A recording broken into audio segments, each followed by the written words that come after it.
We at Moringa Court take immense pleasure in inviting you all for this wonderful evening with Atul Kulkarni.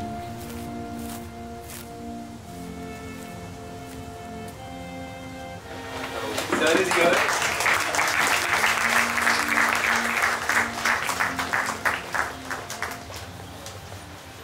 Just to give us all a quick recap of how over the past 3 decades his films have enriched our lives and how we as audience have also grown with him. So a quick recap of the past 30 years of Atul Kulkarni. Please enjoy. सरफरोशी की तमन्ना अब हमारे दिल में देखना है जोर कितना बाजुए कातिल में. This is Atul Kulkarni, a jack of all trades, master of all actor who's appeared in over 100 projects in 8 different languages. More recently, he stars alongside Naseeruddin Shah as the main antagonist in the Amazon Prime Video musical series Bandish Bandits. After receiving his diploma for acting in the National School of Drama in 1995, Atul continued working in theatre, nabbing his first professional stage role in the Marathi play Gandhi Viruddha Gandhi, playing the title character of Gandhi. Ironically, Atul's first major film role in the historical drama Hey Ram was of a Hindu fanatic bent on killing Gandhi. सत्य और अहिंसा का डंडा उठाए बड़े प्रेम से उन्हें हाके लिए जा रहा है. किधर? एक हंगामी बकरीद की तरह. For his performance, he earned both a Filmfare Award nomination, a National Film Award, and another big role. After director Madhur Bhandarkar saw Hey Ram, he offered Atul a major role in his crime drama Chandni Bar. Atul won another National Film Award for playing Potya Sawant, a hot-headed gangster who eventually tries to settle down with a family but whose life of crime inevitably catches up with him. Atul continued earning praise for his roles in films and successfully avoided being typecast. In 2002, he played a closeted gay man set to wed his ex-lover's sister in the milestone drama Mango Souffle, a film promoted as the first gay male film drama from India. In the National Film Award-winning drama Page 3, Atul played a crime reporter with questionable journalistic integrity. And in the drama Man Sarovar, he was able to switch effortlessly to playing a fun, romantic lead type. Divine intervention! Act of God! Ah, I love you, God. Then in 2006, Atul had another milestone role come his way in the BAFTA-nominated drama Rang De Basanti. When a British filmmaker journeys to India in search of actors to portray Indian revolutionaries in a historical documentary, one of her cast members is Lakshman Pandey, a resentful right-wing nationalist who despises the westernization of India. He doesn't get along with everyone at first, but eventually joins their side as he accuses his political party's leader of corruption. देश के लिए अपनी जान तक दे देते हैं और ये भ्रष्ट मंत्री उन फौजियों की जान की कीमत पर अपनी तिजोरियां भरते हैं. Ever since Rang De Basanti, Atul has continued to conquer nearly every region of Indian filmmaking. Apart from English, he's appeared in 33 films in Hindi, 13 in Tamil, 12 in Malayalam, 12 in Telugu, 8 in Kannada, and even one in Odia.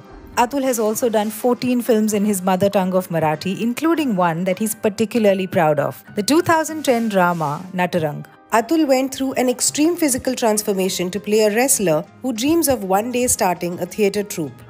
In the past few years, in addition to his first international project, The Lovers, Atul has also made a name for himself amidst the golden age of streaming. He played a colonel in The Test Case, a political leader in The City of Dreams, and more recently as Digvijay in Bandish Bandits, he pits himself against the main character in a singing contest. मैं धमकी नहीं दे रहा हूँ.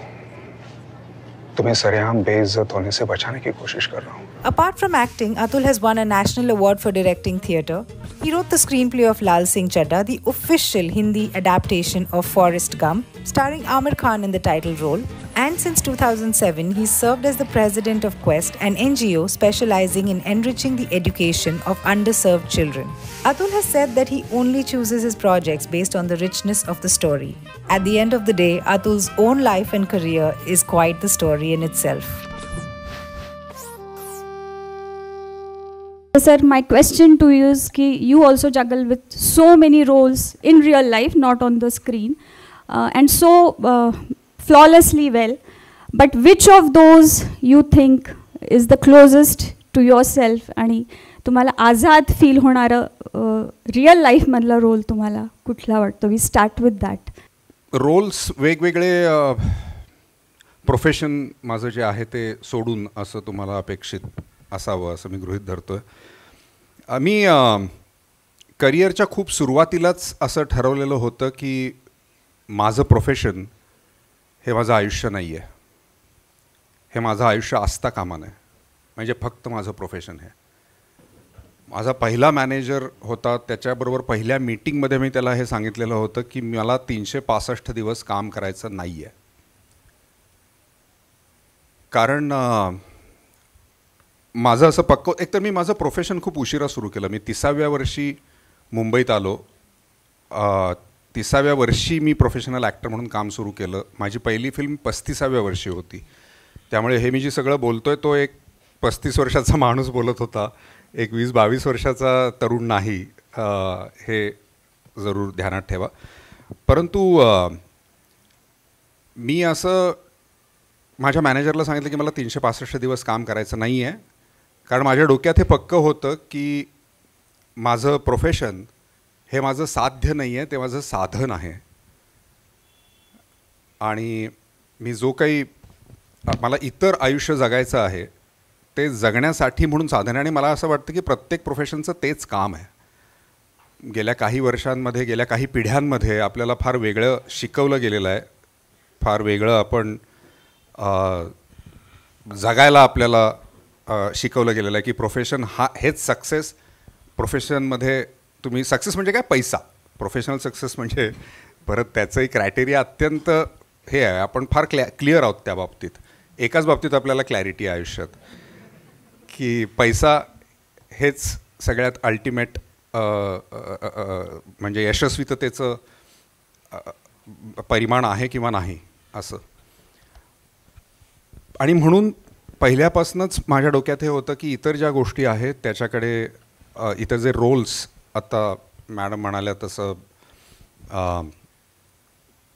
महत्त्वाचे आहेत, तर त्यामुळे मला संधी मिळताच क्षणी मी वेगवेगळ्या गोष्टींमध्ये म्हणजे ज्याच्यात रस होता त्या गोष्टी शोधायला लागलो की त्याच्यामध्ये काही करता येईल का. त्या सगळ्या शोधामधनं क्वेस्ट नावाची संस्था आम्ही सुरू केली की जी लहान मुलांच्या बरोबर म्हणजे शिक्षणाच्या बाबतीत काम करते. खरं तर प्रायमरी आणि प्री प्रायमरी एज्युकेशनच्या बाबतीत. साताऱ्याच्या जवळ एक आम्ही 24 एकर जागा घेतली, मी आणि माझी काही भावंड आणि मित्र वगैरे असे मिळून. आणि ती पूर्णपणे बॅरन लँड होती, ज्याच्यावरती आम्ही जंगल उभं करणं असा प्रोजेक्ट सुरू केला. म्हणजे आंब्याची बाग लावू मग दर उन्हाळ्यात आंबे खाऊ वगैरे असं नाही, तर जी कुठली झाडं तिथे असतील त्या परिसरातली ती लावून फक्त जंगल उभं करणं, त्याच्यातनं उत्पन्न हा शून्य हेतू होता.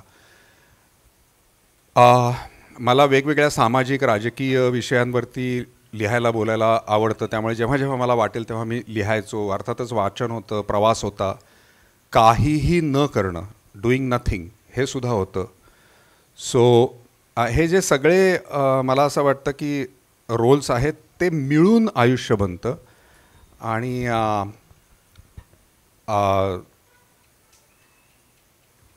ते जर तुम्ही करू शकलात तरच माझ्या मते त्या माणसाला मी यशस्वी माणूस म्हणेन.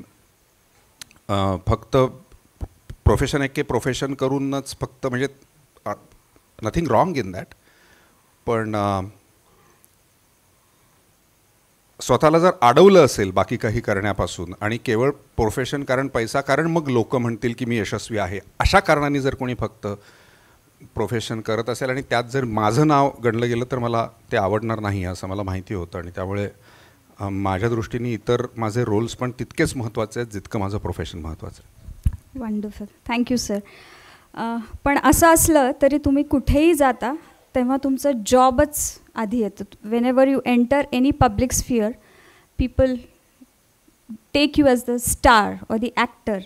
तर असं करत असताना तो जो गॅप ब्रिज करायला लागतो तो दरवेळी how do you do that, or you just let people take you for face value as a film star? No, that is part of my profession because for an actor the face becomes power, and like any power, it all depends on how you use it.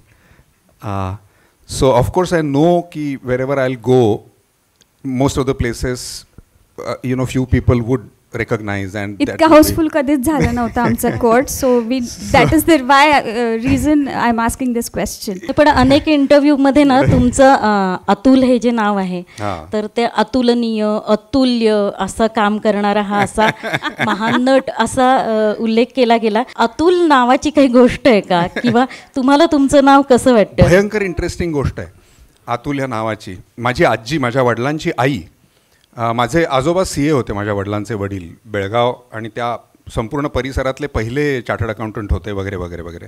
सांगायचं कारण असं की त्यांनी काही shares घेतलेले होते आणि त्या शेअर्स घेतलेल्या एका कंपनीचं नाव अतुल होतं.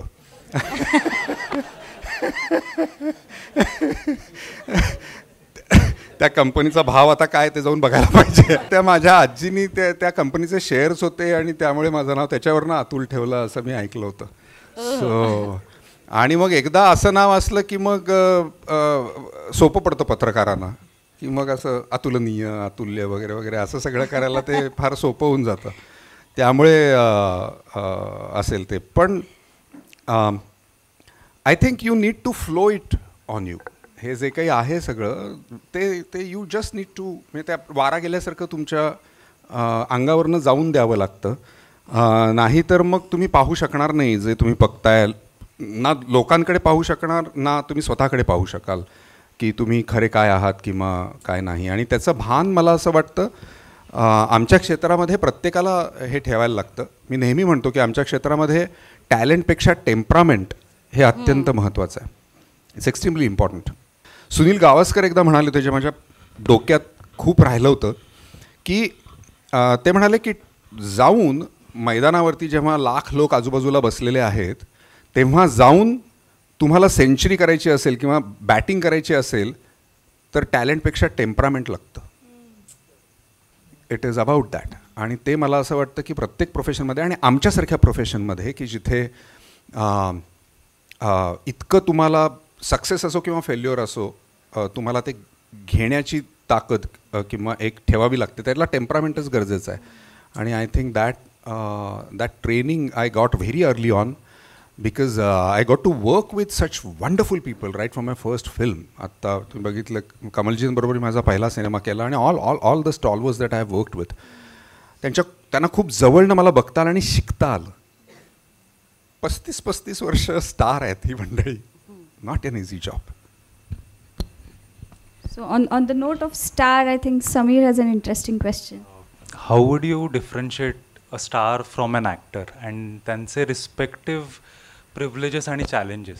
असं काही खरंच असतं का? कारण आम्ही सतत ऐकतो वो तो स्टार आहे, म्हणजे इवन विदिन अन इंटरव्ह्यू ते एकमेकांना वो स्टार आहे, वो ॲक्टर आहे. तर हे खरंच असं, कारण आम्हाला सगळेच, आम्हाला नवाजुद्दीन सिद्दीकी पण आवडतो, आम्हाला शाहरुख खान पण आवडतं, आम्हाला अतुल कुलकर्णी पण आवडतात, आम्हाला नसीरुद्दीन शाह पण आवडतात, आणि तुम्ही आपापसात म्हणता वो स्टार है, उसका star value. So we as public really want to know the inside story, की असं खरंच असतं का? तुमच्या बोलण्यातच ते आहे. आम्हाला नसीरुद्दीन शाह आवडतात, आम्हाला नवाजुद्दीन सिद्दीकी आवडतो, आम्हाला अतुल कुलकर्णी आवडतो. शाहरुख खानवरती माझं प्रेम आहे.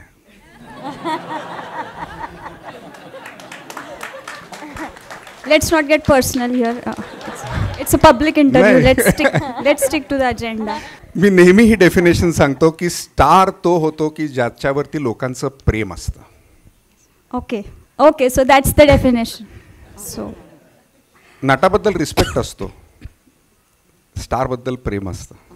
आणि काही लोकांबद्दल दोन्ही असतं. ऑफकोर्स काही लोकांबद्दल दोन्ही असतं. सो पण हा स्टारडम हे लोकांचं प्रेम असल्याशिवाय स्टारडमला तुम्ही पोचू शकत नाही. आणि that is the main difference between a star. So now we get it. हां, त्याशिवाय त्या ह्याला पोचू शकत नाही, त्या स्टारडमला पोचू शकत नाही कुठलाही नट. त्यामुळे माहिती असतात, रिस्पेक्ट असतो, बघायला आवडतंही, पण असा चेहरा होतो ना की तो डिफरन्स आहे स्टार आणि ॲक्टरमध्ये. आणि ॲक्टरला मेंटेन करणं ॲक्टर म्हणून हे सोपं आहे, स्टारला स्टार पण मेंटेन करणं फार अवघड आहे, भयंकर अवघड आहे खूपच. त्याला टेम्परामेंटची जितकी गरज असते ॲक्टरला तितकी लागत नाही. आम्ही टेम्परामेंटल असू शकतो, स्टार नाही असू शकत. Looking back at your journey, is there any project which surprised you with its success, and also another project which should have received love but it didn't? Unexpected success and unexpected failure is part of our profession.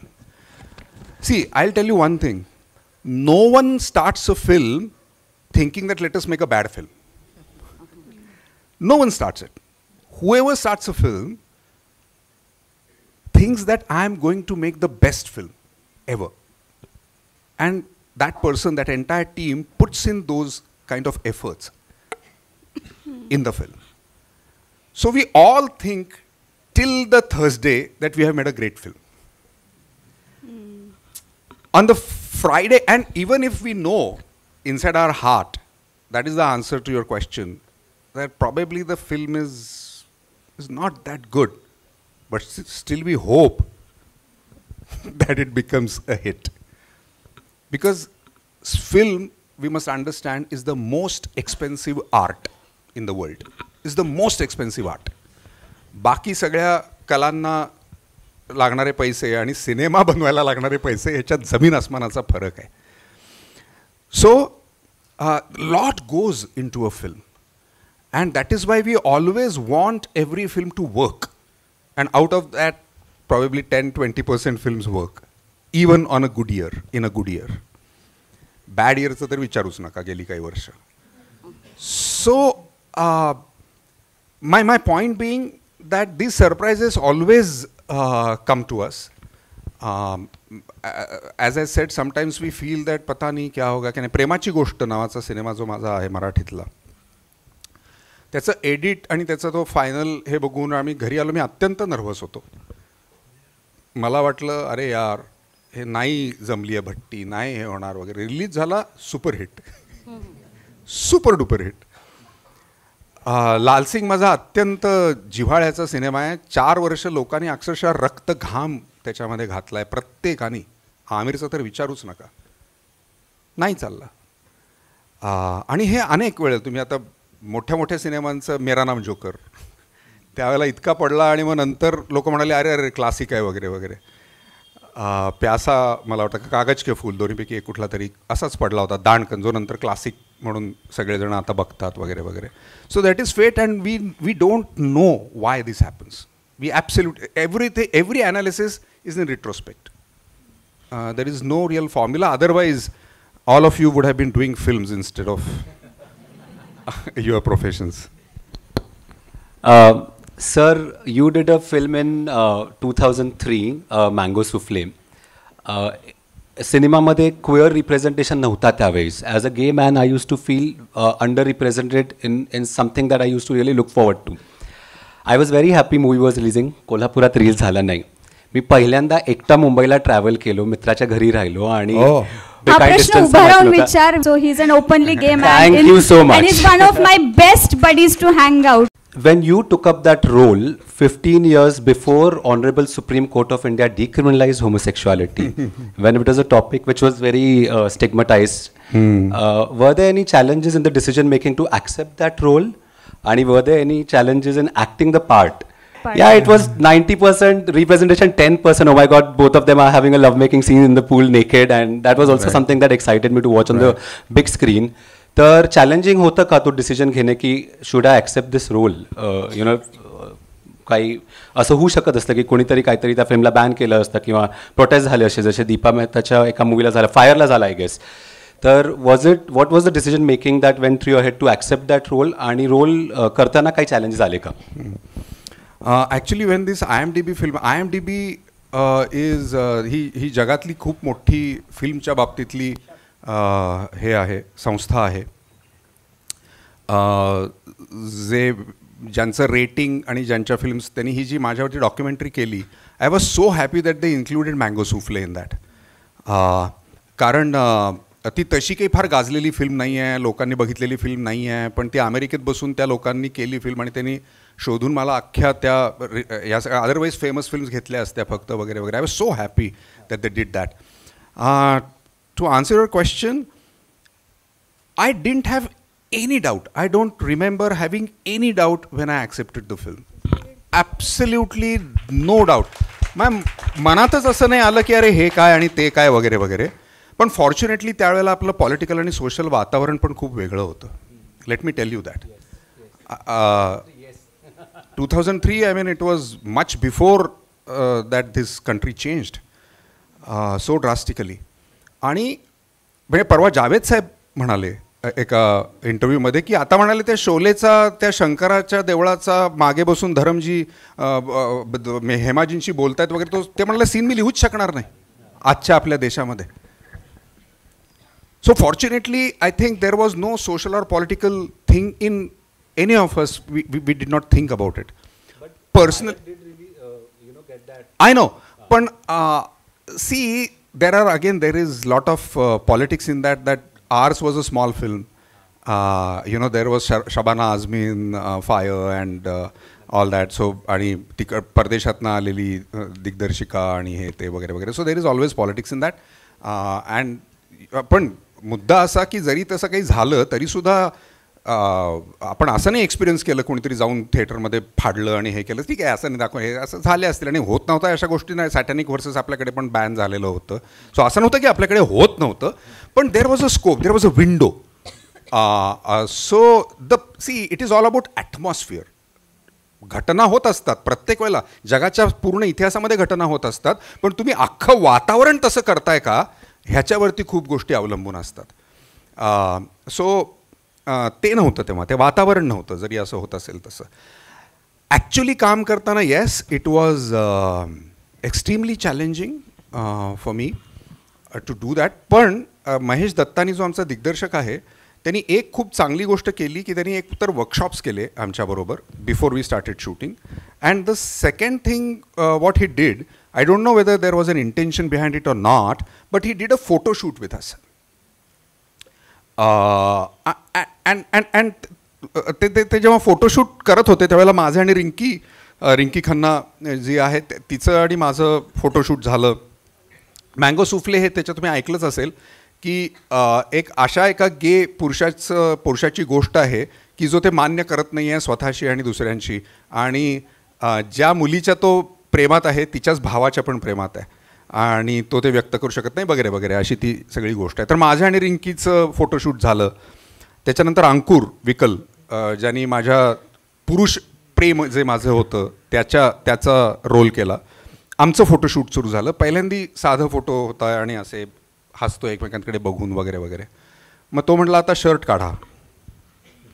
मग आम्ही दोघांनी shirt काढले, तिथपर्यंत ठीक होतं. आता म्हटलं मिठी मारा, आणि मग ते फोटोशूट सुरू झालं. सगळं हे झालं. अंकुरची तेव्हा एक गर्लफ्रेंड होती, ती पण त्यावेळेला त्या फोटोशूटला तिथे होती बसलेली, आणि ते मी शूट करत होतो. आणि सी काय आहे की हे लक्षात घेतलं पाहिजे की मी 1965 साली जन्मलेला एका सो कॉल्ड म्हणजे ऑर्थोडॉक्स म्हणायला हरकत नाही, बसलेत माझे कुटुंबीय इथे, पण हो ऑर्थोडॉक्स होते आहेत असं कुटुंब, त्यातनं माझी शिकवण माझं जे काही होतं. So it is not easy even मला इंटलेक्च्युअली कळणं आणि हे करणं ह्याच्यात फरक असतो की तुम्ही तो अनुभव घेणं.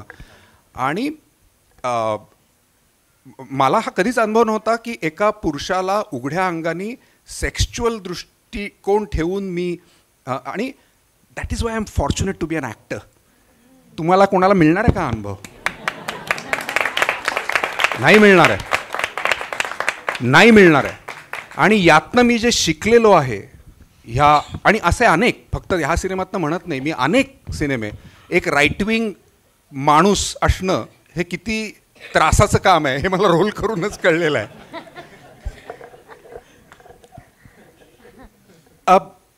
पण ते सगळं केलं, तो सगळा अख्खा तो टर्मॉईल माझ्यामध्ये चालू होता. आणि ते फोटोशूट संपलं, मी असं आलो, मी उघडा बंब आहे अजूनही, आणि त्याची गर्लफ्रेंड इथे बसलेली आहे. मी तिला म्हटलं उठ. म्हटलं I need to hug you right now. I need to hug a woman. I need to hug a woman right now. पण I think I went through that. आणि आता जो तुम्ही स्क्रीनवरती जो स्विमिंग पूलचा न्यूड किसिंग सीन बघितला, I was absolutely okay with it when I was doing it. मला असं काय मला उलट मला हे आठवतंय की महेश दत्तानी घाबरत होता मला हे सांगायला की नाही इथपर्यंत काढलं, पण आता स्विमिंग ट्रंक होती, आता काय कसं वगैरे वगैरे. आणि तो एक शॉट झाला आमचा विथ स्विमिंग ट्रंक. आणि मग आम्ही आलो. मी काहीतरी कसा झाला काय, कारण अंडर वॉटर कॅमेरा खूप त्रासाचं शूटिंग असतं ते सगळ्यात. आणि त्यावेळेला जास्त होतं कारण एवढी टेक्नॉलॉजी तेवढी नव्हती त्यावेळेला. मी फिल्मवरती शूट करत होतो वगैरे वगैरे. बाहेर आलो आणि मग ते मी शॉट बघत होतो आणि मग ती स्विमिंग ट्रँक दसली. तो म्हणाला अवॉइड. आणि त्याच्या डोळ्यात मला दिसत होतं की काढशील का चड्डी असं त्याला मला विचारायचं होतं. मी काही बोललो नाही. परत आम्ही खाली गेलो आणि ते मी म्हटलं तसं खूप त्रासाचं, कारण तो श्वास घेऊन खाली यायचं, तो श्वास रोखून धरायचा, तो शॉट द्यायचा. मी घेतला, खाली आलो, चड्डी काढून टाकली. मला माहिती होतं माझ्या मागे कॅमेरा आहे. शॉट दिला, वर आलो. तो महेश दत्तानी उठून टाळ्या वाजवायला लागला. तो ऑर्थोडॉक्सी हे सगळं करू नका. संस्कार म्हणजे काय माहिती आहे आपल्याकडे, काय करू नका, हे करू नका म्हणजे चांगले संस्कार. हे आपल्यावरती इतकं हे आहे ना की कुणाकडेच न्यूट्रली बघायचं नाही, हे संस्कार असतात. न्यूट्रली नाही, काहीतरी कशाला तरी सतत काहीतरी अटॅच करत राहायचं. Attach something and that is what you know. म्हणजे तुम्ही चांगले, तुम्ही हे केलं नाही, तुम्ही असे राहिलात, इकडे पण नाही तिकडे पण नाही, असे अगदी चाला, हे पडता कामा नये, इकडे पडलं तर अरे ते काय म्हणतील, इकडे पडलं तर ही काय म्हणेल, असे चाला. आणि तसे चालला तर तुम्ही यशस्वी जीवन जगलात. लग्न केलं, मुलं बाळं झाली, त्यांचं भलं झालं, त्यांचं शिक्षण झालं, त्यांना मुलं बाळं झाली, ती तुम्ही बघितली, मग त्यांना झाली, मग सहस्त्रचंद्र दर्शन झालं, सक्सेसफुल झालं. हे सगळं शेतीचा शोध लागल्यानंतर जी कुटुंब व्यवस्था आपण निर्माण केली आणि प्रॉपर्टी निर्माण केली त्याच्यात नाही निर्माण झाले, पण दॅट इज फाईन. सांगायचा माझा मुद्दा हा की मगाशी मी म्हणालो तसं की माझं प्रोफेशन हे इतकं, I am in such a fortunate profession की या सगळ्या गोष्टी मला ज्या करू शकलो नसतो मी, त्या मला करता आल्या आणि मी किती चुकीचा होतो, माझे विचार किती चुकीचे आहेत, ही न्यूट्रॅलिटीला मला आणायला माझ्या प्रोफेशनची प्रचंड मदत झालेली आहे. पण ती इतरांना शक्य नाही असं नाही. आता सगळे असं म्हणू नका की हां ठीक आहे आम्हाला काय न्यूट्रल व्हायची गरज नाही कारण आम्ही काय नट नाही आहोत. तर असं नाही आहे. कला त्याच्यासाठीच असतात. कला ह्या त्याच्यासाठीच असतात की जी आयुष्य आपण जगत नाही ती आयुष्य आपल्याला बघायला मिळतात आणि त्यांच्याकडनं शिकायला मिळतं. खरे संस्कार आर्ट करतं, कला करते.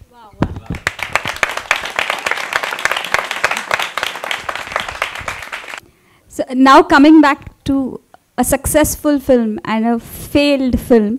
So now how do we judge that? We really don't know. Now is Mango Souffle a failed film because it's nobody has seen it, or is it really successful that it touched one gay man who was struggling to breathe in an environment where he wasn't even recognized? That I think. And an actor who found another human being in himself. So I think that is also a definition of success. So a wonderfully successful film which we will never get to see. आणि कुणाच्या मनात काही शंका असतील तर I am still a straight man. नाही, I am talking very seriously because आपल्याकडे खूप नोशन्स आहेत वेगवेगळ्या आणि खूप हे आहेत. लगेच जजमेंटल आपण फार होतो आपल्या समाजामध्ये. पण मीच आहे कुठल्या अर्थाने की जे माझे इन्स्टिंक्ट्स आहेत त्या अर्थाने मीच आहे. पण माझे जे काही चुकीच्या गोष्टी माझ्या डोक्यात घातलेल्या होत्या त्या निघून जाऊन मी वेगळा माणूस आहे. सो हा आपण फरक लक्षात घेऊया.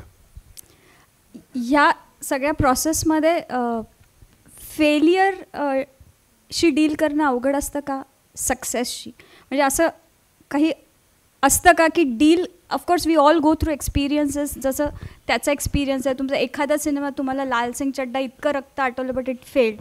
प्रेमाची गोष्ट असं वाटलं हा काय बरा नाही पण तो अचानक सक्सेसफुल झाला. तर मला वाटलं होतं त्यावेळेला. हा तुम्हालाच, तुमच्याच बद्दल, because the question is to you not to us. तर what is difficult to deal with? Cinema successful होणं का फेल? अगेन मी मगाशी जे म्हणालो temperament, it all depends on the temperament, because both are equally dangerous. Success and failure both are equally dangerous to your temperament, in the sense that if you are successful, and in our field if you are successful, suddenly you become extremely powerful. It's very difficult for you even to walk on the road if you become suddenly a star. For an actor it is okay, but for a star it becomes really difficult to walk on roads. So when that happens, unless and until you have a balanced, temperament, unless and until you know how to take success or failure, both ways you can just destroy your life. And that is why in my field, definitely, I mean, the answer to your question is both are equally difficult. Equally difficult. Yeah. It's a answer that we really need to take home and think about what success and failure is doing to us also. So thank you for that note. I think. Yeah, we learn, and those who learn to have that shield around us, which doesn't, म्हणजे ते फारच आध्यात्मिक आहे खरं तर हे सिनेमात असणं. तो ती एक स्थितप्रज्ञता असणं, हे बघा, सिनेमा आणि अध्यात्म म्हटल्यावर जोरजोरात हसतायत लोक. पण आता तो आम्हाला काय मिळालेला शाप आहे, गंधर्वाला शाप मिळाला होता असं म्हणतात, तसं आम्हाला कोणी सिरियसली घेत नाही. अध्यात्म वगैरे शब्द आहे. I am just pulling your leg, that's fine. But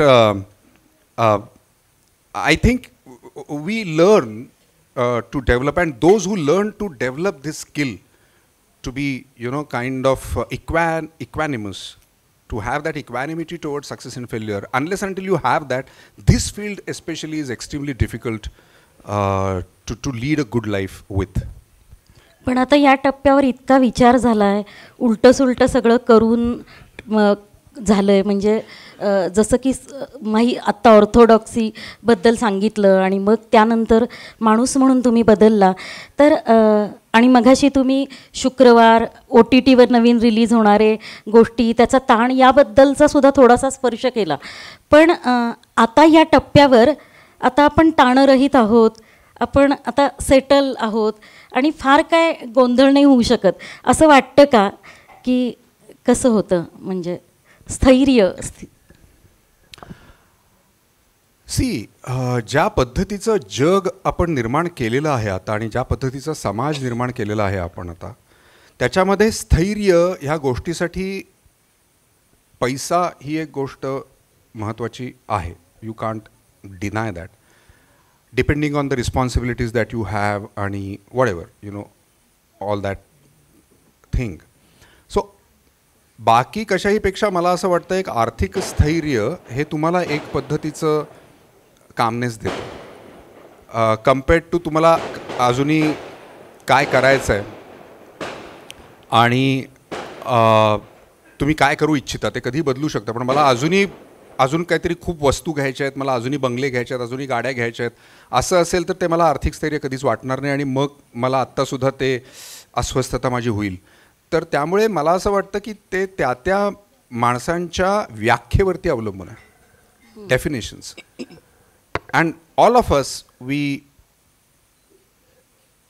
make definitions, आणि we keep on making definitions की मला काय हवं आहे आयुष्यात, मला जगात ह्या आयुष्यात येऊन मला नक्की काय हवं आहे, ह्याच्या डेफिनेशन्स दुर्दैवाने, आणि मगाशी मी म्हणतो तसं, हे सगळं ना लोकांच्या हातात देऊन टाकलं आहे. पण लोक ठरवतात की आपल्याला काय हवं आहे. म्हणजे कुठल्या अर्थाने आपण लोकांच्या नजरेतनं बघत असतो स्वतःला, की जोपर्यंत लोकांना असं वाटणार नाही की माझ्याकडे अमुक अमुक आहे, तोपर्यंत लोक मला सक्सेसफुल समजणार नाहीत. म्हणून मला ही गोष्ट हवी आहे, मला हवी आहे की नाही, ह्याच्यापेक्षा सुद्धा हे खूप महत्त्वाचं ठरतं.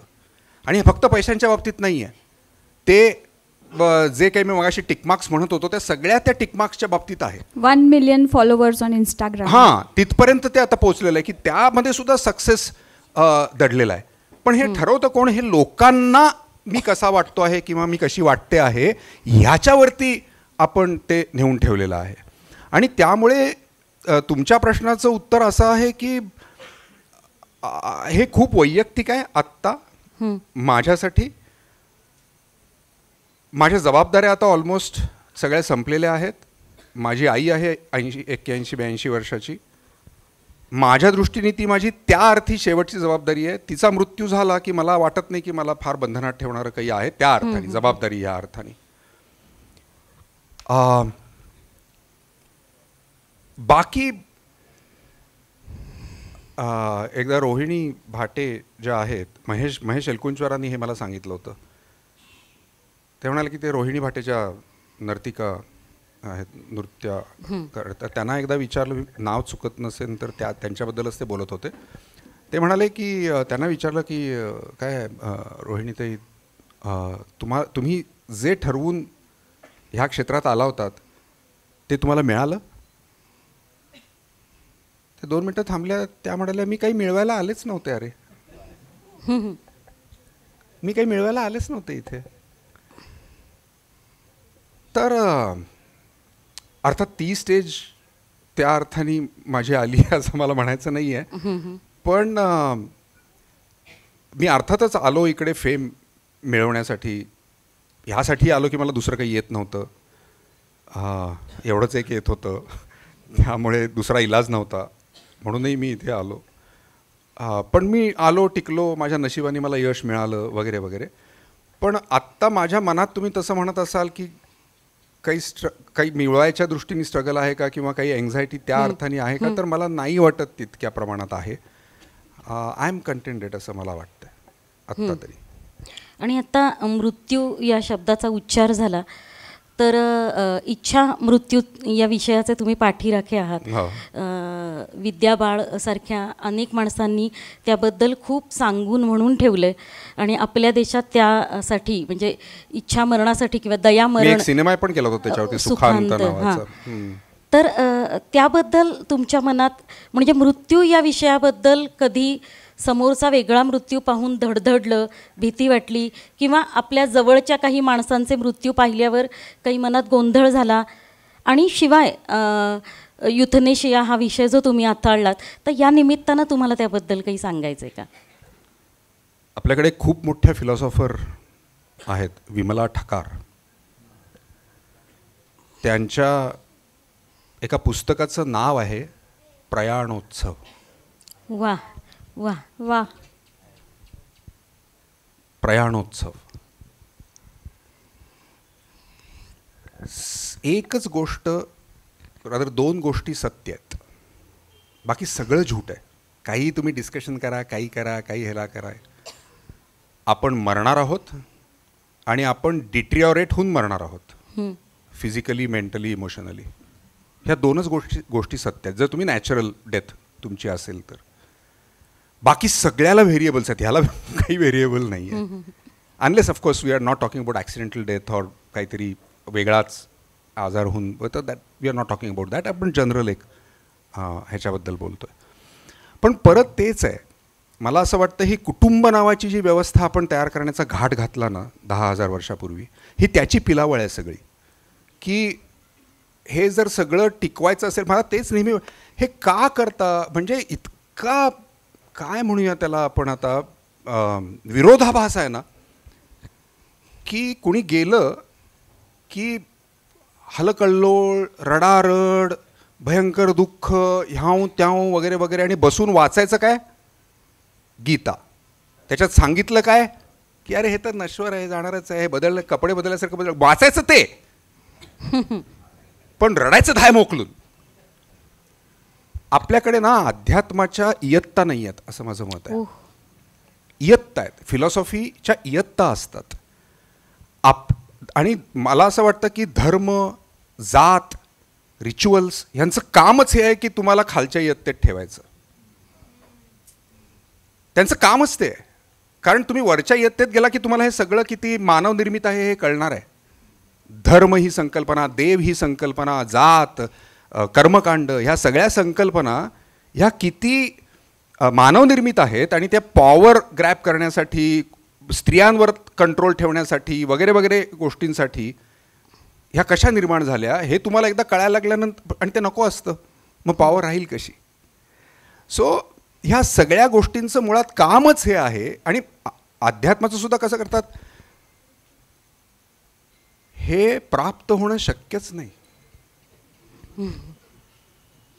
गेल्या जन्मी काहीतरी केलं असेल चांगलं तर ते ह्या जन्मी प्राप्त होईल, ह्या जन्मी बरं केलं तर कदाचित पुढच्या, अरे कुणी बघितलंय गेला जन्म पुढचा जन्म? ह्या सगळ्यांना दंतकथा निर्माण करून ठेवलेल्या आहेत कंट्रोल ठेवायला लोकांच्या वरती. एक वोल्गा ते गंगा नावाचं अप्रतिम पुस्तक आहे, राहुल संस्कृतायन नावाचे खूप जुने लेखक आहेत, त्यांनी एक्सप्लेन केलं की हे कसं निर्माण झालं आहे, देव ही संकल्पना, धर्म ही कशी, फार सुंदर त्यांनी त्याच्यामध्ये, आणि अनेक पुस्तकं आहेत पण सांगतोय मी. सो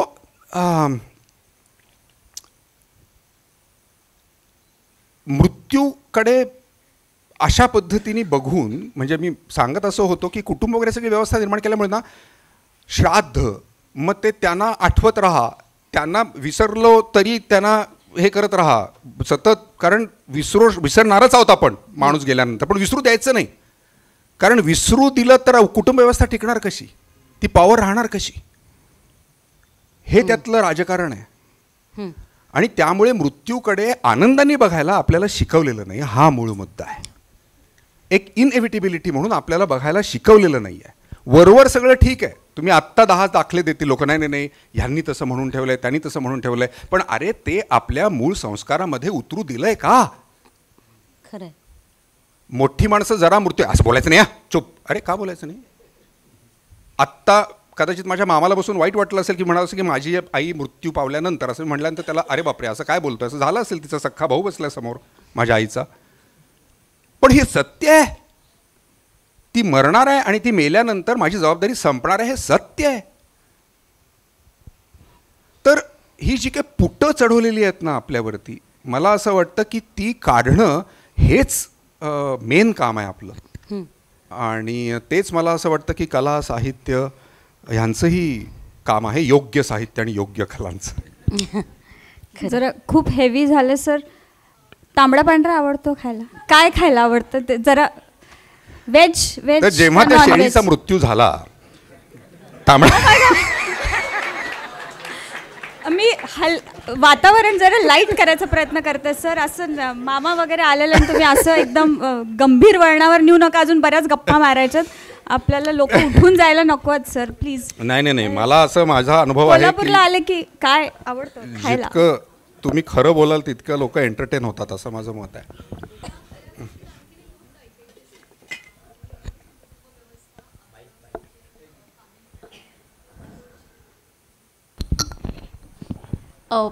तुमच्या मघापासूनच्या बोलण्यामध्ये मी ऐकते आहे कुटुंबाबद्दल, संस्कारांबद्दल आणि ही व्यवस्था जगण्यासाठी जो अट्टहास काही लोकांचा चाललाय त्याबद्दल. सॉरी टू से, लोकांचा नाही सगळ्यांचा, आपल्या सगळ्यांचा. हां, आपल्या सगळ्यांचाच, काही प्रमाणात आपण त्यात दोषी आहोतच.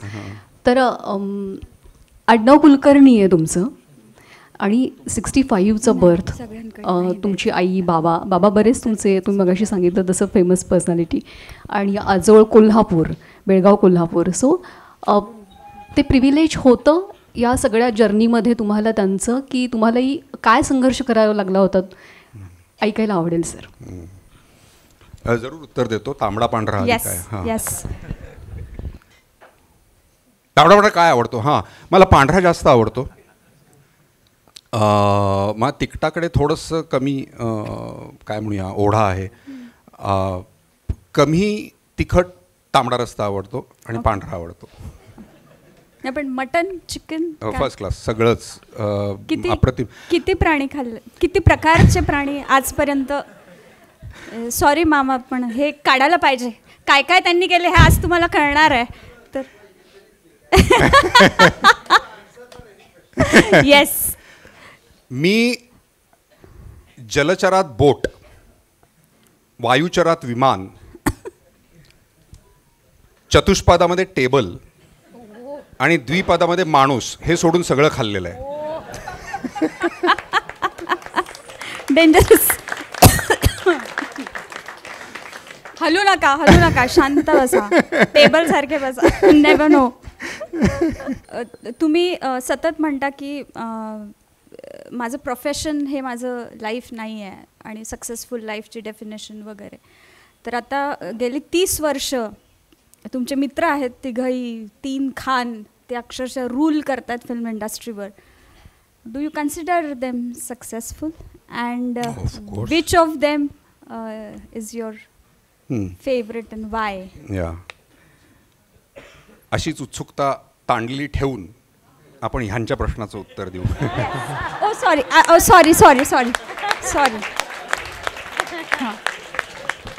सो थोडक्यात सांगतो मी जनरल काय म्हणायचं, आणि तुमचा प्रश्न माझ्या लक्षात आला आणि त्याचा एक बिगर जो प्रश्न आहे तोही माझ्या लक्षात आला. सो थोडक्यात सांगतो, आणि मी त्याच्याविषयी खूप लिहिलेलं आहे. त्याच्या काय म्हणूया ते लेख तुमच्यापर्यंत पोहोचतील अशी आपण काहीतरी व्यवस्था करूया. मोरिंगाच्या प्रॉब्ली वेबसाईटवरती टाकूया वगैरे वगैरे, वॉट एव्हर जे काय आहे ते. atulkulkarni.com वेबसाईट आहे, त्याच्यावर ऑलरेडी आहे. सो आय थिंक हां, तुम्हाला आज दुसऱ्यांदा सांगते असं आहे. हां, बरं आहे. हां, so I only consider people guest after I have stocked them. ऐसे किसी को नहीं बोला सकते. सो अँथ्रोपॉलॉजिकली थिअरी अशी आहे, किंवा त्याला फॅक्टही म्हणू शकता तुम्ही, नांगराचा शोध हा मानवी आयुष्यातला सगळ्यात मोठा टर्निंग पॉईंट मानला जातो. हारारीने त्याच्याबद्दल लिहून ठेवलं, अनेक लोकांनी त्याच्याबद्दल लिहून ठेवले. ही माझी थिअरी नाही आहे, हे अनेक लोकांनी अभ्यास करून लिहून ठेवलेली ही फॅक्ट आहे. नांगराचा शोध लागायच्या आधीपर्यंत आपण सगळे भटके होतो, हंटर गॅदरर्स होतो. स्थिर असं काही नव्हतं.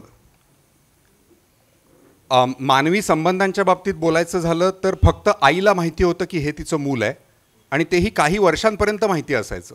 एकदा ते मूल कुठेतरी निघून गेलं, परत भेटलं.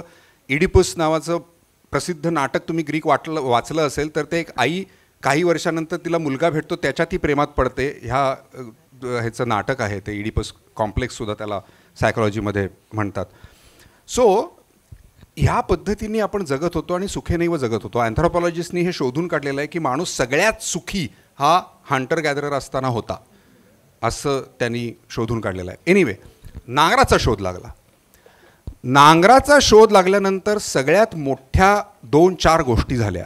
काय झालं आता इमॅजिन करा की नांगराचा शोध लागला असं जेव्हा मी म्हणतो तेव्हा असं शेती मोठ्या प्रमाणात करण्यात. त्याच्या आधी शेती कसं करत होते, गोहेबारी काहीतरी बिया टाकल्या आणि शेती अशी होती, पण ती नोमॅड लोक करणारीच शेती होती. आता जेव्हा असं हे झालं की ही अख्खा या जमिनीचा तुकडा, त्याच्यावरती जंगल आहे, ते आपण तोडूया अख्खं, ती जमीन कसूया. ते कसणं बिसणं ह्या नांगरांनी सुरू झालं. एवढ्या मोठ्या प्रमाणात तुम्हाला ते करायचं असेल तर अर्थातच इन्स्ट्रुमेंट्स तुम्हाला लागतात. ते सुरू झालं. वर्षभर तुम्हाला तिथे राबायला लागायला लागलं, आणि पहिल्यांदी एक कॉन्सेप्ट निर्माण झाली ज्याला प्रॉपर्टी म्हणतात. म्हणजे काय झालं की हा जो तुकडा आहे त्याच्यावरती मी घाम गाळून काम केलं आहे आयुष्यभर, हा तुकडा माझा आहे, ह्याच्यावर माझा मालकी हक्क आहे. एक पझेशन तयार झालं, मालकी हक्क तयार झाला. परत मगाशी जे म्हणालो, एकच गोष्ट निश्चित आहे, मृत्यू. केलं मी सगळं बरोबर आहे, पण मी जाणार. पोझिशन तर आहे, आता ह्याचं करायचं काय? ते माझ्याच मुलाला मिळायला पाहिजे ही भावना निर्माण झाली. कुणात? पुरुषांमध्ये. का? कारण हा जो सगळा व्यवसाय होता तो पुरुष प्रधान झाला नॅचरली, कारण त्याच्यात वर्षभर काम करायला तुम्हाला लागणार होतं. त्याच्यात एक लागणार, कारण सातत्य आहे ना. If women are bearing children, naturally त्यांचं गॅप पडणार, त्यांचं हे होणार, शारीरिक हे वगैरे वगैरे. तो हळूहळू पुरुषप्रधान व्यवसाय झाला. त्यामुळे ही पुरुषांची गरज होऊन बसली की मला हे कळलं पाहिजे की हे माझंच मूल आहे. अँथ्रोपॉलॉजीमध्ये मंगला सामंतांनी ह्याच्यावरती खूप उत्कृष्ट मराठीमध्ये अनेक पुस्तकं त्यांनी लिहून ठेवलेली आहेत, जरूर वाचा.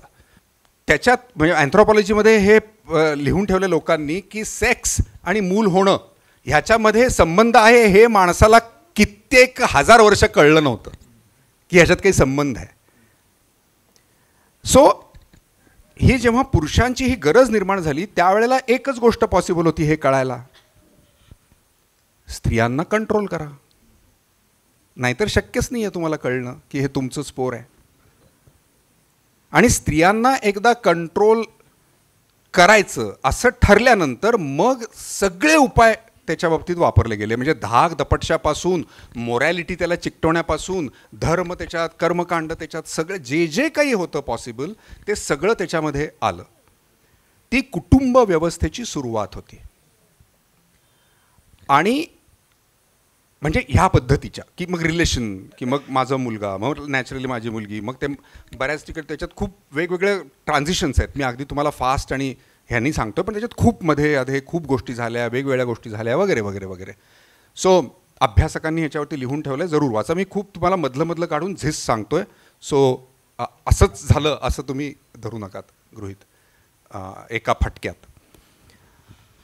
सो जेव्हा हे निर्माण झाली एकदा प्रॉपर्टी ही गोष्ट, की त्याच्या अवतीभोवती मग सगळं, मग त्याच्या भोवती तुमची जात व्यवस्था निर्माण झाली, कुटुंब व्यवस्था निर्माण झाली, पॉवर निर्माण झाली, ज्याच्याकडे लँड तो जास्त पॉवरफुल, मग तो राजा निर्माण. ह्या सगळ्या गोष्टी म्हणजे ट्रायबल्समध्ये हे नव्हतं का? तर नाही, होतं ना त्याच्यामध्ये सुद्धा, त्याच्यासुद्धा कारणं होती ना की कोण त्यातला प्रमुख असेल, पण त्यांच्यामध्ये डेमोक्रेसी ही त्या अर्थाने जास्त होती. पण ह्या सगळ्या गोष्टी जेव्हा निर्माण व्हायला लागल्या आणि हे बघा की तुमच्या लक्षात आलं असेल की वाचलं असेल तुम्ही अनेक वेळेला की सगळीकडे एक पुरुष आणि 3-4 जास्त स्त्रिया हे सगळीकडे अलाउड होतं. पुरुष एक आणि अनेक स्त्रिया असं. मला स्वतःला 2 पणज्या होत्या.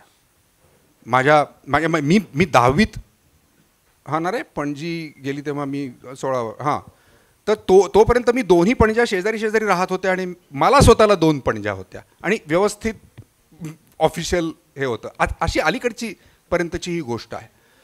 पण नंतर इंडस्ट्रियलायझेशन झालं, इकॉनॉमिक्स बदललं, असं करत करत मग 4-5 बायका, त्यांची मुलं, त्या जमिनीचे किती तुकडे करायचे, हे सगळ्या ज्या काही इकॉनॉमिकल समस्यांमुळे, कारण हे सगळं सुरू झालं इकॉनॉमीमुळे, बदल झाले इकॉनॉमीमुळे, आणि मग करत करत आता आपण मोनोगॅमीला आलेलो आहोत. आर्टिफिशियल आहे विवाह संस्था आहे म्हणण्याचं कारणच मुळात हे आहे, कारण it is against our instinct which is we are all polygamous. स्त्री किंवा पुरुष सगळेच we are polygamous. That is a physiological reality. So हे एकदा आर्टिफिशियल सिस्टीम तुम्ही कुठलीही निर्माण केली की मग त्याला तुम्हाला करकचून बांधणं फार आवश्यक ठरतं की नाही बाबा हे सुटून जाता कामा नये. त्याची आर्ग्युमेंट्स आहेत की नाहीतर मग जगाचं काउंटर वगैरे, आपण ते तेवढ्या डिटेलमध्ये नको जाऊया. ते मला माहिती आहे की अशी त्याची आर्ग्युमेंट्स आहेत, त्याच्यावरती काय हे आहे वगैरे वगैरे. मग सगळंच हे मग कुणीही कसंही वागायचं का वगैरे वगैरे हे सगळं आहे. त्याला तज्ज्ञांनी चांगली उत्तरं पण दिलेली आहेत. तर आपण तो आपला विषय पूर्ण विषय नाही आहे म्हणून.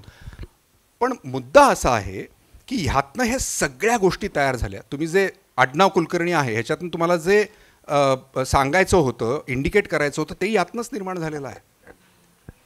ही जी हायरार्की आहे, ही जी जात व्यवस्था आहे, ती त्यातनंच निर्माण झालेली आहे. त्यातनं मिळणारे माझे जे काही ॲडव्हान्टेजेस आहेत ते अर्थातच मला मिळालेले आहेत. ते माझ्या भाषेत, माझ्या बोलण्यात सगळीकडे आहेत. ते फक्त तेवढंच नाही आहे. आणि विचार करा, एक आई जर मुलाला जन्म देत असेल तर तिला एक काहीतरी बेसिक फिजिकल स्ट्रेंथ पाहिजे ना, एक बेसिक फिजिकल काय म्हणूया त्याला, एक क्वालिटी पाहिजे, शारीरिक ह्या अर्थी म्हणतो मी, ताकद ह्या अर्थी. ती येते कशातनं? चांगल्या खाण्यातनं, पिण्यातनं. तिच्या आईला, ती तिच्या आईला, ती तिच्या आईला ही पिढ्यानपिढ्या मिळालेली आहे. असा एक समाज आहे, समाजाचा छोटा भाग आहे. एक बराच मोठा भाग आहे की अशा पिढ्यानपिढ्या ज्यांना नीट वेळेवर खायला मिळालेलं नाही आहे, चांगलं खायला मिळालं नाही आहे, चौरस आहार, अख्खं ताट भरलेलं वगैरे असं काही मिळालेलं नाही आहे, काबाड कष्ट करतायत, त्यांनाही ह्या पद्धतीची मुलं होत आहेत. वीकनेस जो एकूण येऊ शकतो किंवा इतर सगळ्या गोष्टी, मग ज्याला संस्कार म्हणतो ते, ज्याच्यावरती अख्खं आजची आपली एज्युकेशन सिस्टीम उभी आहे, पाठांतर. कोणाच्या घरात आहेत हे संस्कार? तेच होणार ना डॉक्टर, इंजिनियर जास्त करून, म्हणजे काही वर्षापूर्वीपर्यंत तरी. सो हे प्रिव्हिलेजेस हे अर्थातच, आणि माझं म्हणणं तेच आहे की हे ओळखणं, कोणीतरी एकाने म्हणून ठेवले की पहिल्यांदा तुम्हाला गिल्ट निर्माण व्हायला पाहिजे तुमच्या प्रिव्हिलेजेसचा, तर तुम्ही लोकांकडे बघू शकाल की अरे हे मला मिळालं आहे, हे नशिबाने मिळालेलं आहे. गेल्या जन्मी कोणीतरी काहीतरी चांगला होतो, आम्ही डोक्यातनं जन्मलो वगैरे म्हणून नाही मिळालेलं. Just I happen to be there. म्हणजे आमच्याकडे एक चेष्टा केली जाते. माझी आई काही कारणांनी बेळगावला तिचं एका हॉस्पिटलमध्ये नाव घातलं होतं, तिथे काहीतरी गडबड झाली म्हणून तिचं सिव्हिल हॉस्पिटलमध्ये नाव घातलं आणि तिथे ते सगळ्या बाळांना एकत्र सरकारी हॉस्पिटल ते आंघोळीला घेऊन जायचे आणि परत आणून द्यायचे थोड्या वेळानंतर. माझी आजी तिसऱ्या दिवशी आली आणि तिच्या असं लक्षात आलं की हे असं करतायत. ती म्हणाली अरे तिथे पोर बदललं गेलं आपलं तर, म्हणून ती माझ्या पायाला काळा दोरा बांधला. पण तोपर्यंत 3 दिवस होऊन गेले होते.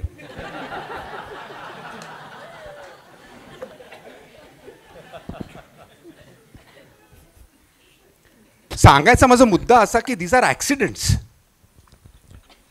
पुष्कळ वेळेला त्याला कितीही तुम्ही थिअरी जोडा, काही करा, त्याला काही प्रूफ्स नाही आहेत. वेगवेगळ्या कुठल्याही धर्माची, कुठल्याही ह्याची कोणी काहीही जोडा थिअरीज, त्याला नाही आहेत. सो येस, हे ॲडव्हान्टेजेस मला मिळाले, परंतु सुदैवाने माझ्या वाचनामध्ये चांगली पुस्तकं आली, माझ्या संपर्कात चांगली माणसं आली, सिनेमे आले वगैरे वगैरे वगैरे जे काही आलं, त्याच्यामुळे एका पॉईंटला मला कळलं की हां, आणि मी अशा डिसिजनला पोचलो. आणि मी आता अख्खं वाक्य म्हणतो, मी एथिस्ट पण म्हणत नाही स्वतःला, कारण त्याच्यात पण इझम आहे आणि त्याच्यात पण एक ग्रुप आहे आणि त्याच्यात पण काहीतरी थिअरी आहे वगैरे वगैरे. मी असं म्हणतो की I do not follow the manmade concepts like God, religion, caste, rituals etcetera, असं मी अख्खं वाक्य म्हणतो. आणि मी असा जन्मलो नव्हतो, मी असा झालो आहे. सो हा जो प्रवास आहे आणि हे जे काही मी आत्ता सगळं सांगतो आहे, तो या अनेक लोकांनी जे काय लिहून ठेवलं आहे, करून ठेवलं आहे, बोलून ठेवलेलं आहे, ह्या सगळ्या पार आंबेडकरांपासून सगळ्या लोकांचा त्याच्यामध्ये हात आहे असं मला वाटतं. आणि तिथून त्यामुळे मी इथपर्यंत आलेलो आहे. आमिर, शाहरुख, सलमान. तुम्ही विचारत होतात की ते जेव्हा हिरो होतं, खूप बोललो म्हणून पाणी पितो.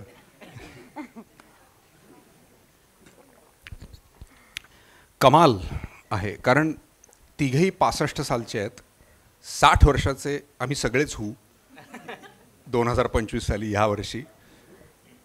केव्हा तरी 28व्या वर्षी वगैरे ती मंडळी 27-28, मला वाटतं सलमान आधी आला, आमिर आधी आला, सलमान, शाहरुख सगळ्यात उशिरा आला. पण इन ऑल गेली 30 वर्ष ह्या क्षेत्रात ते स्थान राहणं, टिकवणं. अमितजी तर अजूनच वेगळा चमत्कार आहे ह्या बाबतीत की रिलेव्हंट राहणं, टिकणं. पण ही लोकं तर आत्ता लीड ॲक्टर्स आहेत, म्हणजे हिरोज आहेत अजूनही, आणि they still get initials, they still get bookings. So hats off to all of them. ज्या पद्धतीने, आणि त्याला परत मी तेच म्हणतो, टेम्परामेंट ते असल्याशिवाय तुम्ही एवढ्या सक्सेस आणि प्रचंड फेल्युअर्स. शाहरुखची 7-8 वर्षे एकही फिल्म चालली नव्हती, can you imagine? And still keeping that spirit, keeping that, you know, आपण एका परीक्षेत कमी मार्क पडले तर तिच्या मारी हवालदिल होऊन जातो. सो त्या बाबतीत म्हणजे सगळंच, कुणीही, हे तिघे तर झालेच, पण जो कुणी ह्या क्षेत्रात ह्या पद्धतीने त्या स्टेचरला टिकून आहे, प्रचंड आदर आहे मला त्या तिघांबद्दल. कारण आता वातावरण इतकं पोलराईज झालेलं आहे की खान्सबद्दल तुम्ही काहीतरी बरं बोलताय म्हणजे तुम्ही तिकडच्या गँगचे, इकडच्या गँगचे असं झालेलं आहे. पण तरी द वे, म्हणजे आम्ही बघितलं आहे आमिर खान आणि तुमचं बरेच इंटरव्ह्यूज आणि the kind of projects you have worked on, तर ह्या सगळ्या टिपिकली मराठी इंडस्ट्रीतले त्यांना खानावळ वगैरे असा घाणेरडा शब्द वापरतात seniors, but you have actually worked with them personally on successful and failed projects also. तर तुम्ही टेम्परामेंट जे तुम्ही म्हणता, तर त्यांच्या टेम्परामेंटमधलं असं तुम्हाला काय वाटतं की जे विच हॅज वायडन युअर होरायझन्स? एक तर तिघेही खूप वेगळे आहेत. हे सगळं, ही जरी क्वालिटी सेम असली तरी तिघे एकमेकांपासून अत्यंत वेगळी व्यक्तिमत्व आहे. मी शाहरुख आणि आमिर बरोबर प्रत्यक्ष काम केलेलं आहे. सलमानला अनेक वेळेला भेटलेलो आहे, पण अर्थात काम केलेलं नाही, पण भेट खूप वेळेला झालेली आहे. कम्प्लिटली वेगळी टेम्परामेंट्स आहेत तिघांची आणि ती तुम्हाला दिसतात त्यांच्या सगळ्या एकूण वावरामध्ये आणि सगळ्या त्या जे गोष्टी करतात वगैरे वगैरे. आमिरशी अर्थातच माझा जरा जास्त संपर्क आला, कारण आम्ही 2 सिनेमे केले आणि आम्ही मित्र राहिलो रंग दे बसंतीनंतर आजपर्यंत. सो त्याच्याशी जास्त संपर्क आला. पण हे फक्त मी तो जास्त त्याला मी जास्त जवळनं ओळखतो म्हणून मी हे सांगतो अशातला भाग नाही. तुम्हाला हे सगळ्यांना माहिती आहे की तो असा माणूस आहे ज्यांनी सत्यमेव जयते केलं आहे, तो असा माणूस आहे की ज्यांनी पानी फाउंडेशनचं काम इतकी वर्ष केलेलं आहे. आणि हे मी माझ्या डोळ्यांनी बघितलेली गोष्ट आहे. जेव्हा सत्यमेव जयते करायचं असं ठरलं, त्या दिवशी सुदैवाने मी पाचगणीला होतो. तो तेव्हा ज्या ज्या एन्डॉर्समेंट्स करत होता, एन्डॉर्समेंट्स म्हणजे जाहिराती ज्या ज्या करत होता, त्यांनी फोन करून सांगितलं की आपण ज्या ज्या जाहिराती करतोय त्या सगळ्यांचे पैसे तू परत कर, कारण सत्यमेव जयते आल्यानंतर मी त्याच्यामध्ये आहे, तर त्याचा मला जाहिरातदारांनी फायदा घ्यायला नको आहे की त्याच्यावरती जाहिराती टाकून. आणि त्यांनी कोट्यावधी रुपये परत केलेत जाहिरातदारांचे. सो तो असा माणूस आहे. तो जवळनं मी त्याला बघितलंय खेडोपाडी जाऊन पानी फाउंडेशनच्या वेळेला काम करताना. सो आडनावावरनं काहीच ठरत नाही, हा नंबर 1 मुद्दा. कितीही लोकांनी ठरवलं की त्याच्यावरनं आपण ठरवूया, ते सत्य नाही आहे आणि ते खोटं, जे किती खोटं आहे हे कधी ना कधी येईल बाहेर. शाहरुख एक कम्प्लिटली वेगळीच पर्सनॅलिटी आहे. अत्यंत प्रेमळ माणूस शाहरुख, तुम्हाला सांगतो.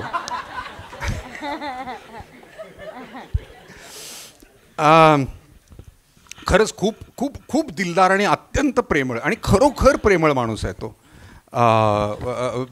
आम्ही त्या दिवशी त्याच्या घरी स्क्रीनिंग होतं लालसिंगचं, तेव्हा गेलो होतो आणि आमिरकडे स्वयंपाक करणारी बाई आहे. तर ती समहाऊ नवीन होती, ती शाहरुखला भेटली नव्हती, तर ती आमिरला म्हणाली मला शाहरुख सरांना भेटायचं आहे. आमिरकडे स्वयंपाक करणारी बाई. हां, तर आमिर म्हटलं चल. आम्ही शाहरुखच्या घरी गेलो, त्याच्याच घरी थिएटर आहे मोठं, तिथं सिनेमा बघायला. आमिर आला आणि आमिर म्हणाला की अरे ही माझ्याकडे स्वयंपाक करते आणि हिला तुला खूप भेटायचं होतं. शाहरुखने तिच्याकडे जे बघून तिला घट्ट मिठी मारली आणि ज्या पद्धतीने तिला एक माणूस म्हणून महत्त्व दिलं, आणि ते जेन्युइन आहे. हां, हे जेन्युइन आहे. मी त्या लोकांचे डोळे असे बघितलेले आहेत. So trust me on that. खटखट खटखट त्यांचे दोष अनेक लोकांच्या डोक्यात आले असतीलही. माणसं आहेत, आपल्या सगळ्यांमध्ये दोष आहेत, आपल्या सगळ्यांमध्ये गुण आहेत. आत्ता आपण गुणांबद्दल बोलतोय, हे आपण डिस्क्लेमर देऊया. सो शाहरुख आपल्याला माहिती आहे, मन्नत, मोठा बंगला.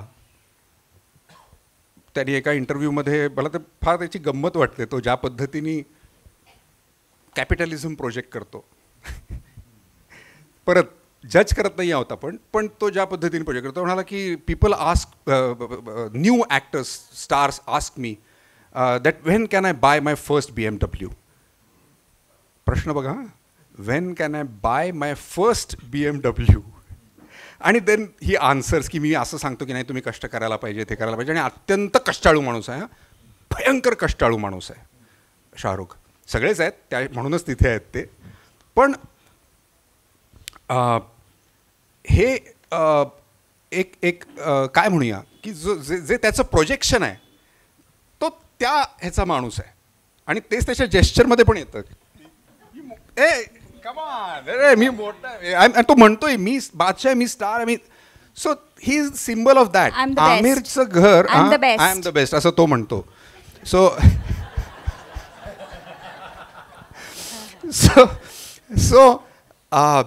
आमिरचं घर म्हणजे एक तर त्याला काही पडलेलं नाही, काही लक्ष दिलेलं नाही, त्या कुठे काय आहे तसं घर आहे. मी एवढी वर्ष त्याचं बघतोय घर.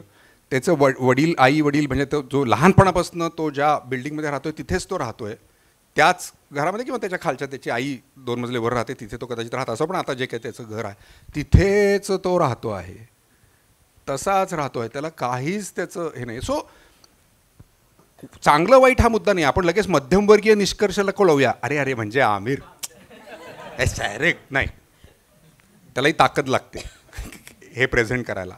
त्याचा समाजावरती काय परिणाम, मग त्याचं काय हे वगैरे वगैरे. सलमानच्या बाबतीत अर्थातच मग त्याने असं केलं, मग त्याचं हे सगळे भाग हा वेगळा मुद्दा आहे. पण माणसांमध्ये फरक आहे हे आपण लक्षात घेतलं पाहिजे. गुण आणि दोष हे सगळ्या माणसांमध्ये असतात हेही लक्षात घेतलं पाहिजे. लगेच स्टार आहेत म्हणून त्यांना फक्त गुणच असले पाहिजेत आणि दोष असले म्हणजे ते एवढासा दोष हा किती मोठा आहे, जणू आपल्या मुलामध्ये काही दोषच नसतात जे आपण झाकतो सारखे. तर असं हे करायची माणसं होता मी, आणि ते तर जास्त माणसं आहेत. मी तर माणूस आहेच, तुम्हाला माहितीच आहे, कारण समोरच बसलो आहे मी. पण ही सुद्धा माणसं आहेत. अमितजींना पण मी सुदैवाने खूप जवळनं पाहिलं आहे, काम केलं त्यांच्याबरोबर. अमेझिंग माणसं आहेत ही, आणि अत्यंत प्रोफेशनल, अत्यंत कष्टाळू आणि प्रचंड फंटॅस्टिक टेम्परामेंट असलेली माणसं आहेत.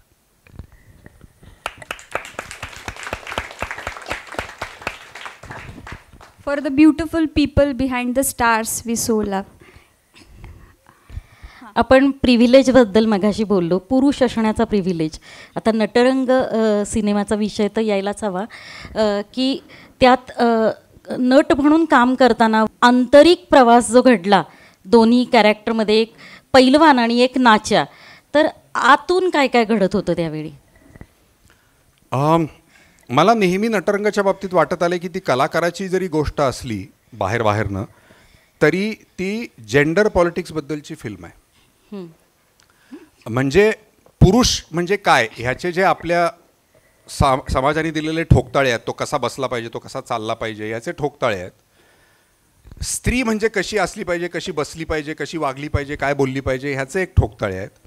आणि पुरुष जर त्या नॉर्म्सच्या पेक्षा जरासा काहीतरी वेगळा वागला की त्याच्यावरती होणारी टीका, त्याच्यावर म्हणजे ज्या पद्धतीने त्याच्याकडे बघितलं जातं, किंवा एखादी स्त्री ह्या पद्धतीने जर वागायला लागली पुरुषासारखं काहीतरी, तर हे सगळं आपल्याला माहिती आहे. नटरंगाची गोष्ट काय आहे? नटरंगाची गोष्ट मुळात ही आहे की गुणा हा एक पहिलवान आहे, आणि जेव्हा तो नाचा होतो तेव्हा बदल काय झाला आहे त्याच्यामध्ये? त्याचं वजन त्यांनी कमी केलं आहे, त्यांनी त्याचे केस वाढवले आहेत, आणि तो स्टेजवरती स्त्रैण्य भूमिका करतोय. एवढाच बदल झाला त्याच्यामध्ये. आणि गावातले लोक काय म्हणतात की हे पोर तुझं आहे की नाही आम्हाला माहिती नाही. ही आणि इतक्या प्रमाणात की गुणा जो पहिलवान होता, जो एका वेळेला 4 जणांना उचलून टाकू शकत होता, त्याच्यावरती शेवटी बलात्कार होतो. ही एका कलाकाराची वगैरे ट्रॅजेडी हा भाग आहेच, पण हे जेंडर पॉलिटिक्स आहे, आणि म्हणून तो बलात्कार आहे त्या पुरुषावरती झालेला, एका पुरुषाने केलेला.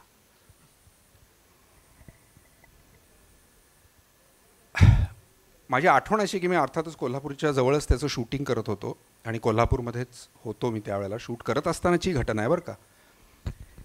एक पेपरात बातमी होती की एका राजकीय पक्षाने, जे त्यावेळेला विरोधी पक्षात होते किंवा सरकारमध्ये नव्हते असं आपण म्हणूया, ते सरकारच्या विरुद्ध आंदोलन करत होते, आणि त्या आंदोलनाचा एक भाग होता की तुम्ही अमुक तमुक केलं नाहीत तर आम्ही तुम्हाला साडी चोळीचा आणि बांगड्यांचा आहेर करू.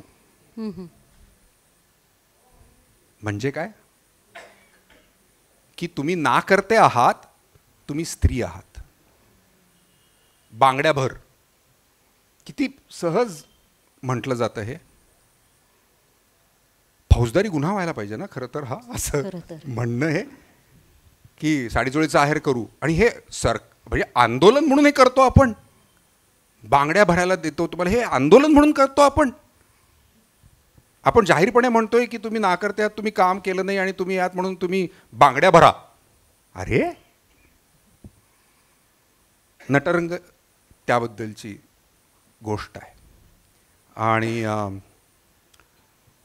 तो अर्थातच करताना हे जाणवत होतंच, पण अर्थातच कलाकार आणि त्यातली गाणी वगैरे हे अर्थातच समोर येतं. पण हेही मला असं वाटतं की लोकांच्या डोक्यात नक्की कुठेतरी गेलेलं असणार. नमस्ते सर, मी यश.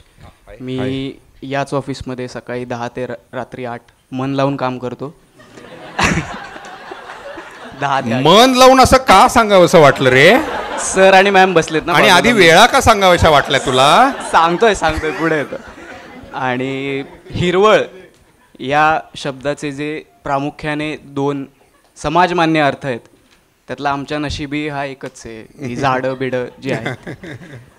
म्हणजे आम्ही म्हणून त्यासाठी मी म्हटलं की दिवसभर आम्ही ऑफिसमध्ये असतो आणि बाहेर आम्हाला जाता येत नाही म्हणून. आमच्यासारख्या सामान्य तरुणांमध्ये ना पुरवठा कमी आणि मागणी जास्त या तत्वानुसार म्हणजे दिवसात 2-3 प्रेमप्रसंग आम्हाला होतात. म्हणजे कधी कधी हिरवळ कमी आहे म्हणून. हिरवळ कधी कधी मी आणि माझा कलिग रोहन आम्ही दोघं एकाच मुलीच्या प्रेमात पडतो, कारण तेवढंच एक्सपोजर असतं आम्हाला, ते पण मनातल्या मनात. करेक्ट. पण तुमचं तसं नाही आहे सर. तुम्ही वेगवेगळे. तुम्हाला भेटून फार बरं वाटलं. नाही आपली मुलाखत आता संपली. सर आता मामा गेलेले आहेत. अरे आले म्हणजे मामा असे थोडेच जातील. हा पण तुमचं तसं नाहीये. तुम्ही वेगवेगळ्या भाषांमध्ये वेगवेगळ्या राज्यांमध्ये काम करता. सुंदरतेने भरलेला स्त्री वर्ग तुमच्या आजूबाजूला कायम असतो.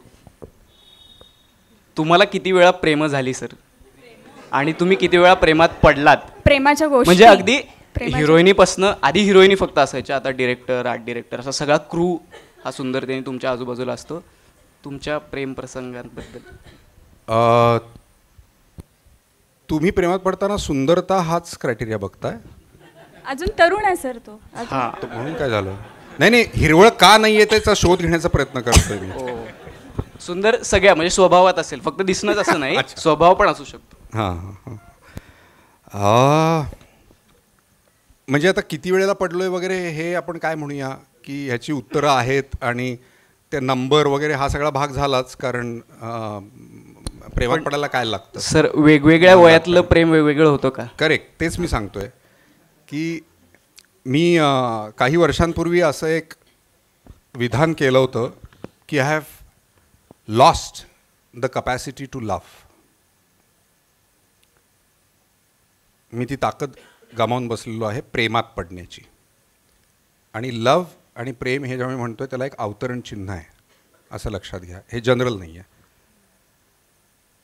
त्याचं कारण असं आहे, आणि परत मगाशी त्यांच्या प्रश्नाचं उत्तर देताना जे आहे तिथे आपण गेलेलो आहे एका अर्थी, की आपल्याकडे प्रेमाच्या ज्या व्याख्या आपण करून ठेवलेल्या आहेत ना, त्याच्यात प्रचंड घोळ घालून ठेवले आहेत आपण. आपलं हे सगळं कृत्रिमता जी मी मगाशी सांगत होतो, मानवी म्हणजे स्त्री पुरुष संबंधांमधली किंवा कुठल्या याच्यातली मानवी संबंधांमधली जी कृत्रिमता आपण आणलेली आहे, त्याचा परिणाम आपल्याला प्रेमाच्या डेफिनेशनवरती पण झालेला आहे. म्हणजे काय? If you are not jealous enough, you are not in love, अशी आपण डेफिनेशन करून ठेवलेली आहे. If you are not possessive enough, you don't love enough, अशी आपण डेफिनेशन करून ठेवलेली आहे. तो हा जो एक काय म्हणूया की ही जी पुटं आपण चढवलेली आहेत ह्या सगळ्या ह्याच्यावर, म्हणजे पॉझेशन आणि जेलसी ही नव्हती का आधी? होत्या ना ह्या भावना, पण ही सगळी जी आपण व्यवस्था करून ठेवली ना शेतीच्या शोधानंतर, त्याच्यामुळे आपण त्याची जी इंटेन्सिटी करून ठेवलेली आहे ना, पॉझेशन आणि लव्ह ह्या, आय मीन जेलसी वगैरे ह्या सगळ्या ज्या भावना त्याच्याबद्दल. गाणी बघा आता सिनेमात, इतकी व्हायलंट गाणी होती आणि फार गोड म्हटलेली होती. काय गाणं होतं जुनं, आठवत असेल तुम्हाला? तुम अगर मुझको ना चाहो तो कोई बात नहीं, तुम किसी और को चाहोगी तो मुश्किल होगी. अरे किती व्हायलंट गाणं आहे हे. आणि ह्युमन पॉलिटिक्ससाठी किती चुकीचं गाणं आहे हे. मुश्किल होगी म्हणजे काय होगी रे? मारशील का मरशील? काय करणार आहेस? आणि ह्याला लेजिटिमसी आहे आपल्याकडे ह्या सगळ्या भावनांना. मला नेहमी असं वाटतं, एक मुलगा एक मुलगी फॉर एक्झाम्पल रिलेशनशिपमध्ये आहेत, तू ज्या मुलीच्या प्रेमात आहेस त्या मुलीला एक दुसरा मुलगा जास्त आवडतोय. प्रेम म्हणजे डिक्लेअर्ड प्रेम म्हणतोय आम्ही, व्यवस्थित, म्हणजे बोलू शकत नाही आहे वगैरे वगैरे असं नाही, व्यवस्थित डिक्लेअर्ड प्रेम आहे. पण अशा मुलीला एखादा मुलगा आवडला, जास्त कमी आपण सोडून देऊ, त्या मुलीला तो मुलगा आवडतोय हे तिच्यासाठी चांगलं आहे का वाईट आहे? काय आहे? तिला अजून मी किती आवडतोय हे पण बघायला लागेल. ती जर कम्प्लिटली मी नसेल तर तू पिक्चरमध्ये नाहीच आहेस. आपण तिच्या पॉइंट ऑफ व्ह्यूने प्रश्न विचारतोय, तू स्वतःच्या पॉइंट ऑफ व्ह्यूने घेऊ नको. करेक्ट. काय मत आहे तुझं की अरे तिला तू भयंकर आवडतेस, तुला ती भयंकर आवडते, सगळं आहे तसंच आहे, पण तिला एक कुणीतरी दुसरा खूप आवडतोय आणि तिला आनंद होतोय, मोहनही आवडतोय. हां, तर तुला काय वाटतंय, म्हणजे तिच्या मनात काय भावना आहे आत्ता? आनंदाची आहे का दुःखाची आहे? ती आनंदात आहे, राईट? मग तुझी प्रेयसी, तू म्हणते तुला टार्गेट करतोय, सॉरी, पण कुठल्याही एखाद्या पुरुषाला ज्याच्यावरती त्याचं प्रेम आहे, किंवा कुठल्याही स्त्रीला की ज्या पुरुषावरती तिचं प्रेम आहे, तिला दुसरं कोणी आवडतंय आणि त्याच्यामुळे चांगली भावना निर्माण होते, ती आनंदात आहे, ही माझ्यासाठी दुःखाची का बरं गोष्ट असायला हवी? का असायला हवी? हां, का? तुमच्यावरती तेवढंच प्रेम आहे तिचं, तुम्ही असं का गृहीत धरला की तुमच्यावरती प्रेम नाही आहे? काय निसटलं? काहीच निसटलं नाही. काय निसटलंय? पजेशन निसटलंय. काय निर्माण झाले? जेलसी निर्माण झाली आहे, आणि त्याचं खूप टोकाला गेलं. ह्या भावना नसतात असं नाही, कुठल्याही प्राण्यामध्ये ह्या भावना असू शकतात, तो मुद्दा नाही आहे, प्लीज लक्षात घ्या. इंटेन्सिटीबद्दल बोलतोय आणि आर्टिफिशियली वाढवलेल्या इंटेन्सिटीबद्दल आपण बोलतोय. दिस इज नॉट नॅचरल. हे आपण, हे जी मागासपासून आपण जी व्यवस्था म्हणतोय, त्या व्यवस्थेने करून ठेवलेल्या ह्या सगळ्या गोष्टीमुळे आणि त्या भीतीपोटी ह्या सगळ्या भावना आपण त्या टोकाला नेऊन ठेवलेल्या आहेत. या डेफिनेशनमध्ये I have lost the capacity to love, असं मी म्हणतोय.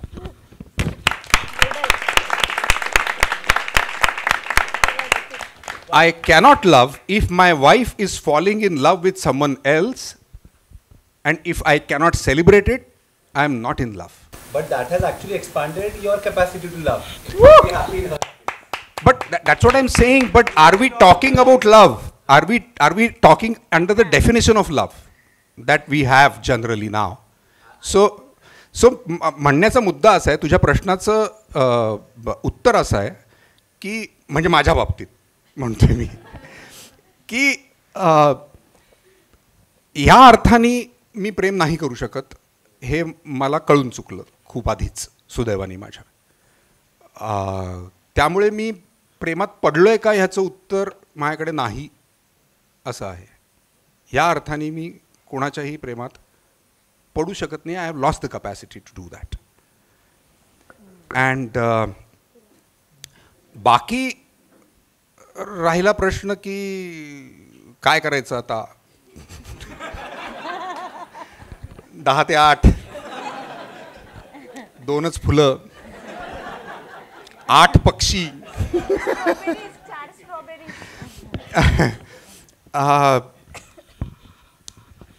काय आहे आता, ही सिच्युएशन आपण करून ठेवलेली आहे ना. म्हणजे तू काहीतरी मिळवण्यासाठी हे मान्य करतोयस, नाही का, ही सिच्युएशन. म्हणजे ही जर प्रायोरिटी असती तर तू आत्तापर्यंत जिथे 8 फुलं आणि 2च पक्षी आहेत अशा ठिकाणी गेलाच असतास. फर्ग्युसन कॉलेज रोडवर असतात, इथे नसता.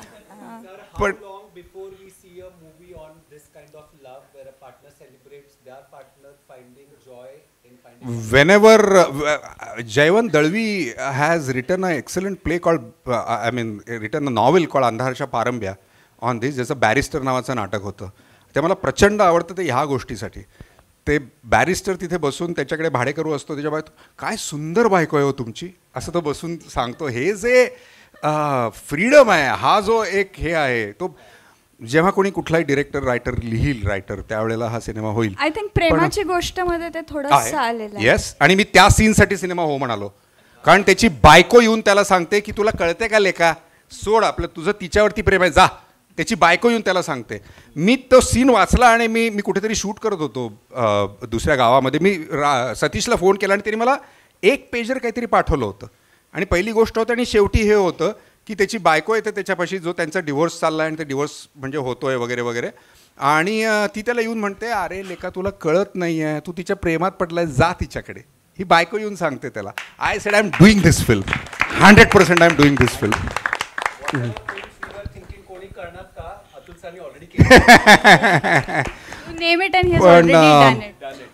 पण या आय थिंक ही सिच्युएशन्स आपल्या मॉडर्न जे काय आपण इकॉनॉमिक्स आणि मॉडर्न सोशल हे करून ठेवलं आहे त्यातनं हे आहे, हे सिच्युएशन. जर प्रॅक्टिकल तुझा जो प्रॉब्लेम आहे तो, असं मला वाटतंय. पण सॉरी. हां, अरे बापरे, एवढा लहान मुलगा बसला, मी आत्ता बघितलं. Have you got any emotion like when you are shooting the film? तुम्ही त्या फिल्म मध्ये असे जास्तच बसलाय, तुम्हाला ते असं सिनारिओ वाटलं, तुमची लाईफ नॉर्मल लाईफ सोडून तुम्हाला वाटतं की तुम्ही त्या लाईफ मध्ये जगताय, असं झालं का? हां, असं होत नाही. आणि कारण आपण तुम्ही जेव्हा सिनेमा बघता ना, तेव्हा तुम्ही एकसंध 2 तासात बघता, करेक्ट. आम्ही जेव्हा तो सिनेमा करतो तो आम्ही 6-6, 8-8 महिने तो सिनेमा करत असतो. म्हणजे आम्ही काय करतो, छोटे तुकडे करत असतो. त्यामुळे तुम्ही सलग बघितल्यामुळे तुम्हाला जो इफेक्ट वाटतो तसा इफेक्ट नसतो सिनेमा करताना, राईट. तो अनेक वेळा असे छोट्या तुकड्यात होतो, नंबर 1. नंबर 2, आम्ही जेव्हा ॲक्टिंग करत असतो त्यावेळेला अपार्ट फ्रॉम द कॅरेक्टरच म्हणायचं ना तुला, मी जे कॅरेक्टर करतो आहे, तर अपार्ट फ्रॉम दॅट कॅरेक्टर आणि apart from that scene what I have to. आत्ता मी जो माईक धरला आहे ना, तो मी इथे का धरला आहे आणि मी इथे का नाही धरला आहे, कारण मी सतत मला ऐकतोय बोलताना. त्यामुळे मी या अंतरावरती माईक ठेवलेला आहे. मला माहिती आहे की मी फार जवळ घेतला की अत्यंत आवाज फाटणार आहे, मी फार दूर घेतला तर आवाज ऐकू येणार नाही आहे. मी ज्या वेळेला बोलतोय त्याच वेळेला मी स्वतःला ऐकतोय आणि म्हणून मी माईक इथे धरलेला आहे. म्हणजे काय की मी बोलतोय तुझ्याशी, पण दुसरीकडे कुठेतरी मला भान पण आहे. म्हणजे मी पूर्ण हरवलो नाही आहे ना तुझ्याशी बोलताना, राईट.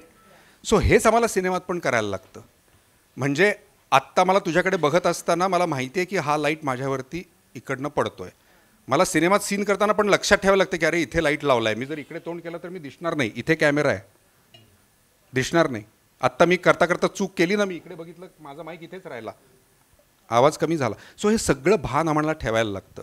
त्यामुळे आमचं कामच हे आहे की तुम्हाला असं वाटायला लावणं की वी आर द कॅरेक्टर.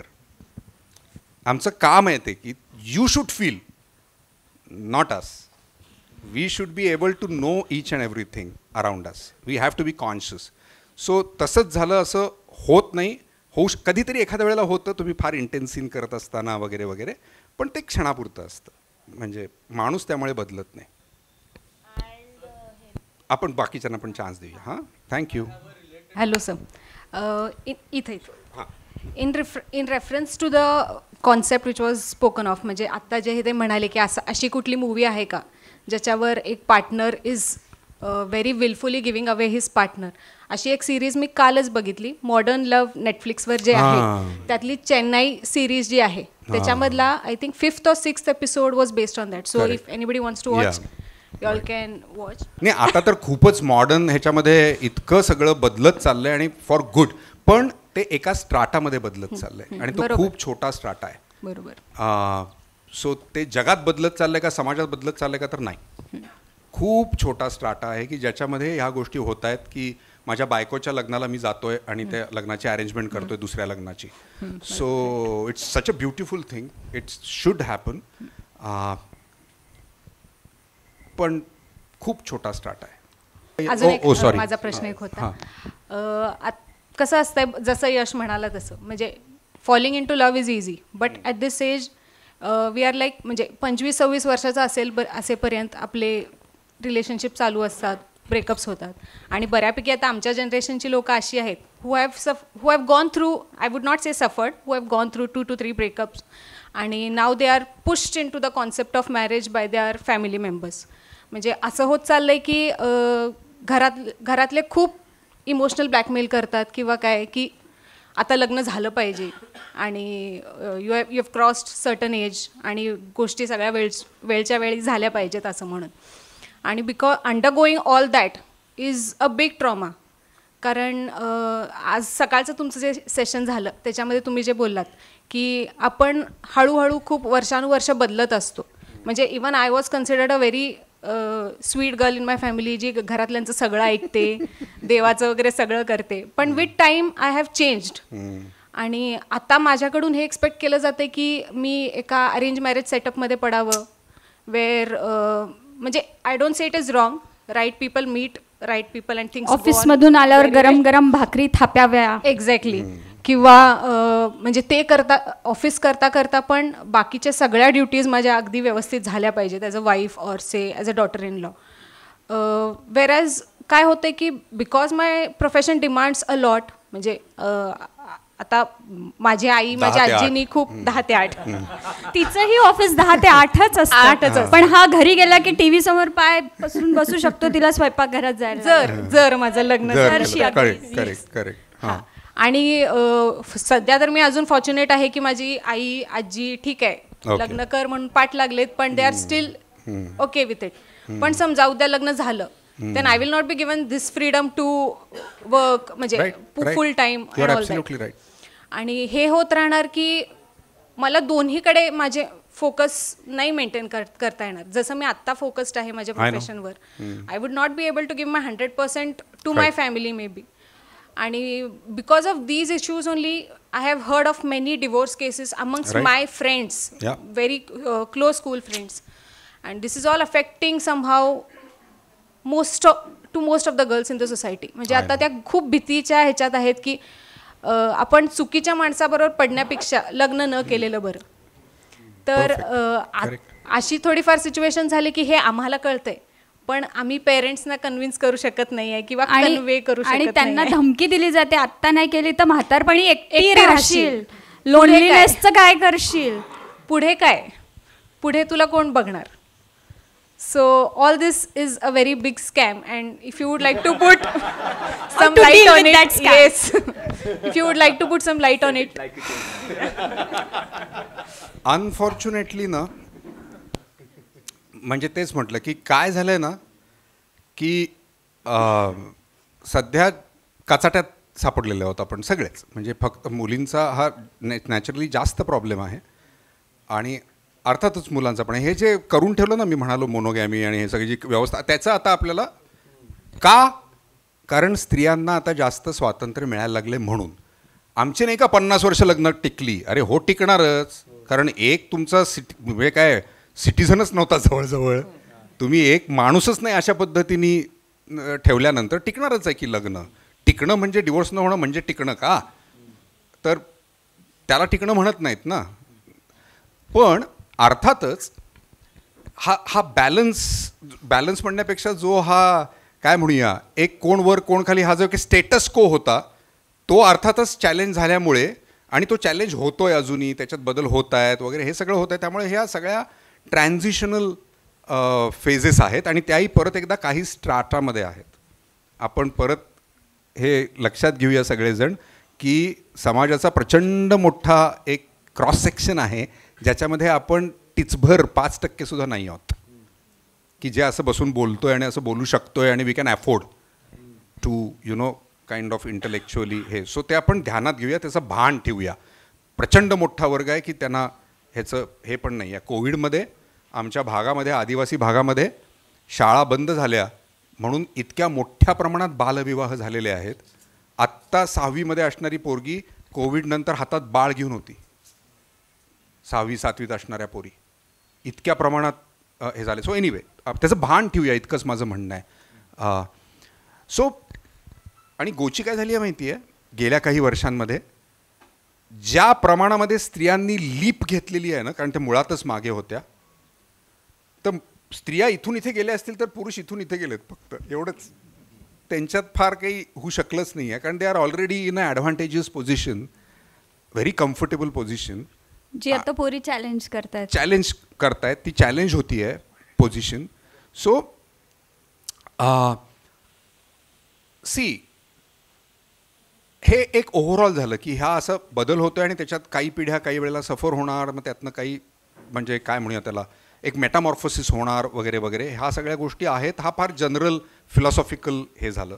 वैयक्तिक किंवा एक इंडिव्हिज्युअलसाठी बोलायचं असेल, म्हणजे तू असं नाही, इंडिव्हिज्युअलसाठी बोलायचं असेल तर मला असं वाटतं की रिबेल शिवाय ह्याला पर्याय नाही. Rebel is the only thing you can do. You have to choose की मला माझं जे काही वाटतं आहे मला स्वतःला कॉम्प्रोमाइज करून घ्यायचं आहे का माझ्यासाठी माझ्या, आणि ते बरोबरच असू शकेल. मला आईवडिलांचं, माझ्या आजीचं प्रेम हे माझ्यासाठी जास्त महत्त्वाचं आहे. आणि कित्येक हजार लाखो स्त्रिया हा निर्णय घेत असतील की नाही, माझ्या आईबापांचं त्यांना वाटणारं हे मला जास्त महत्त्वाचं आहे. चूक बरोबर हा मुद्दा आपण नाही करत आहोत. पण ह्यातनं जर सोल्युशन असं जर तू म्हणत असशील तर तो रिबेल आहे, आणि तो कॉन्स्टंट रिबेल आहे. असं समजू नकोस की मी एकदा रिबेल घेतला आणि ते झालं नाही, आणि शिवाय तू मुलगी आहेस, म्हणजे शिवाय ज्या मुली आहेत त्यांच्यासाठी हा रिबेल जास्त अवघड आहे, प्रचंड अवघड आहे आपल्या समाजामध्ये. कारण हे की कुठेही एकटीला मग आम्ही भाड्याने घर देणार नाही पासून ते एकटी कशी काय राहते म्हणून पुरुष ज्या पद्धतीने बघतील इथपर अनेक ह्याच्यातल्या गोष्टी होऊ शकतात, एस्पेशली स्त्रियांच्या बाबतीत. तर रिबेल कॉन्स्टंट आहे हे सगळ्या बाजूनी, वैयक्तिक आतमध्ये सुद्धा. कारण ही जी भीती, ते सांगतो ना, ह्या व्यवस्था निर्माणच मुळात भीती घालून झालेल्या आहेत, मूळच त्याचं ते आहे. आता ह्या भीतीचं तुम्ही काय करणार? म्हातारे झाल्यावर तुला एकटं वाटत तर आत्ता कसं सांगणार? मग व्हा सरेंडर त्या भीतीला. ऑल्सो लग्न झालेल्या म्हाताऱ्यांना एकटं वाटत नाही याचं पण काही गॅरंटी नाही. ते तर पुढं आणखीनच हे झाली, म्हणजे ते एक वेगळंच सगळं झालं. म्हणूनच मी म्हटलं की 50 वर्ष लग्न झालं म्हणजे काय सक्सेसफुल झालं का लग्न? तर नाहीच ना, म्हणजे ते काय क्रायटेरिया नव्हे इतकी वर्ष लग्न झालं म्हणून. सो रिबेल, आणि तो कॉन्स्टंट रिबेल, आणि सतत ती लागणारी एनर्जी, ऊर्जा ही तुम्हाला स्वतःमध्ये आणत राहायला लागणार, तो जर निभावायचा असेल तर. आणि काय म्हणूया, you can hope or for a better society politically, socially, because politics is playing such a big role in what is happening in our social. We are going back. We are saying that, you know, how traditions, however wrong they may be, but only if you say tradition, it is good. असं आपलं होऊन बसलेलं आहे. So ते जज करायला लागणार ना आपल्याला की कुठे काय, कुणाचं काय नुकसान होतं आहे कुठल्या ट्रॅडिशनमुळे, कुणाचं झालं आहे, तिथे कुठे करेक्शन व्हायला पाहिजे. त्यामुळे सफरिंगला आत्ता इलाज नाही आहे असं मला वाटतं. If rebel is a suffering, if freedom is suffering, you have to choose if you want to suffer. But unfortunately there is no other way as of now. I guess होऊ शकतं की तुला लग्न न करता काहीतरी एकटेपणा वाटू नये असे पार्टनर्स वेळोवेळी मिळत राहिले, असं होऊच शकतं अगदी. आणि मी मुद्दाम पार्टनर्स म्हणतोय कारण परत मग एकच मग काय लग्न करणं, मग काय प्रॉब्लेम काय. सो असं मिळत राहू शकतं, आणि हे हेल्दी असू शकतं, सामाजिकदृष्ट्या सुद्धा असू शकतं. हा रिबेल आहे कॉन्स्टंट. तेच म्हटलं की ह्या सगळ्याच्या भीतीमुळे मग चला बाबा लग्न करून टाकू, मारलं तरी राहू, कशाला उगाच, ह्यालाच येतो ना आपण, या भीतीमुळेच येतो ना आपण. आणि म्हणून समाज म्हणून आणि पुरुष म्हणून एस्पेशली आम्हा लोकांचं हे कर्तव्य आहे असं मला वाटतं की आम्ही हे मान्य करायला पाहिजे की आपण माती खाल्ली आहे. हजारो शेकडो सगळे मान्य करा, माती खाल्ली आहे आम्ही माती खाल्लेली आहे, त्याला नाही आहे इलाज. एक्सेप्ट विशाल, एव्हरीबडी एल्स माती सगळ्यांनी. तो काय कमी मेल शॉवनिस्ट असू शकतो काय? असं थोडंच आहे, त्याला काय ॲडव्हान्टेजेस मिळत नाहीत पुरुष असण्याचे. I feel with the cause of the women. कारण का माझ्या घरी माझे काका वगैरे म्हणतात तुला इतकं काय गे राईट्स करायचंय. मी म्हटलं मला सांगू नका मला किती करायचं, कारण का अजून वुमनला त्यांचे राईट्स मिळाले. 50% of population, we are less than 5%. तर ते म्हणतात कसे राईट्स नाहीये, तुझ्या बहिणीला राईट्स नाही, तुझ्या मम्मीला राईट्स. म्हटलं काका हे बघा, आज आमचा फॅमिली गॅदरिंग आहे, आपण 16-18 जण जेवायला बसलोय, टेबल 8 जणांची आहे, पुरुष सगळे टेबलवर बसतात, बायका खाली. Patriarchy is what is oppressing us also, not just women. आणि तुम्ही अमेरिकामध्ये किंवा इंडियामध्ये वुमन लिबरेशन जर तुम्ही हिस्ट्री बघितली, वुमन राईट्सचा जो आहे advancement, gay rights advancement has happened at rapid speed and women rights advancement त्याप्रमाणे होत नाही आहे. तर I think all of you woman as a breed need to buck up and पण या आय थिंक आपण सगळ्यांनी मिळून एक सगळ्यात महत्वाची गोष्ट काय माहिती, ही गॅदरिंग्स का महत्वाची आहेत. कितीही लोक अस्वस्थ झाली, ते सर खूप अस्वस्थ झालेत मला माहिती आहे, कारण त्यांना त्या आतमध्ये पटत नाही आहे सगळं, प्रचंड अस्वस्थ झालेत. मी त्यांच्याशी बोलेन नंतर आरामात. हे मान्य होणं बेसिकली, हां तेच ही जी गडबड आहे ना आजूबाजूला, ती पटकन मान्य होणार नाही आहे. कारण ते त्याच्या आणि हे सगळे प्रश्न कदाचित जायज असतील की अरे मग सगळं बिघडून जाईल, अरे मग सगळं हे होऊन जाईल, अरे मग काय, आणि मग हे. पण ह्याच्यात सगळ्यात मोठी गैरसोय पुरुषांची होणार आहे, ही त्यातला सगळ्यात मेख आहे ह्या बाबतीत. आणि मग समाज आणि मग हे ते वगैरे आपण सगळं म्हणत बसतो. पण माझा मुद्दा हा आहे की ही गॅदरिंग्स कितीही विरुद्ध विचार असणाऱ्यांची असतील, मला माहिती आहे माझ्या कुटुंबियांचे आणि माझे विचार टोकाचे आहेत. मी नाही आहे family ग्रुप्सवरती,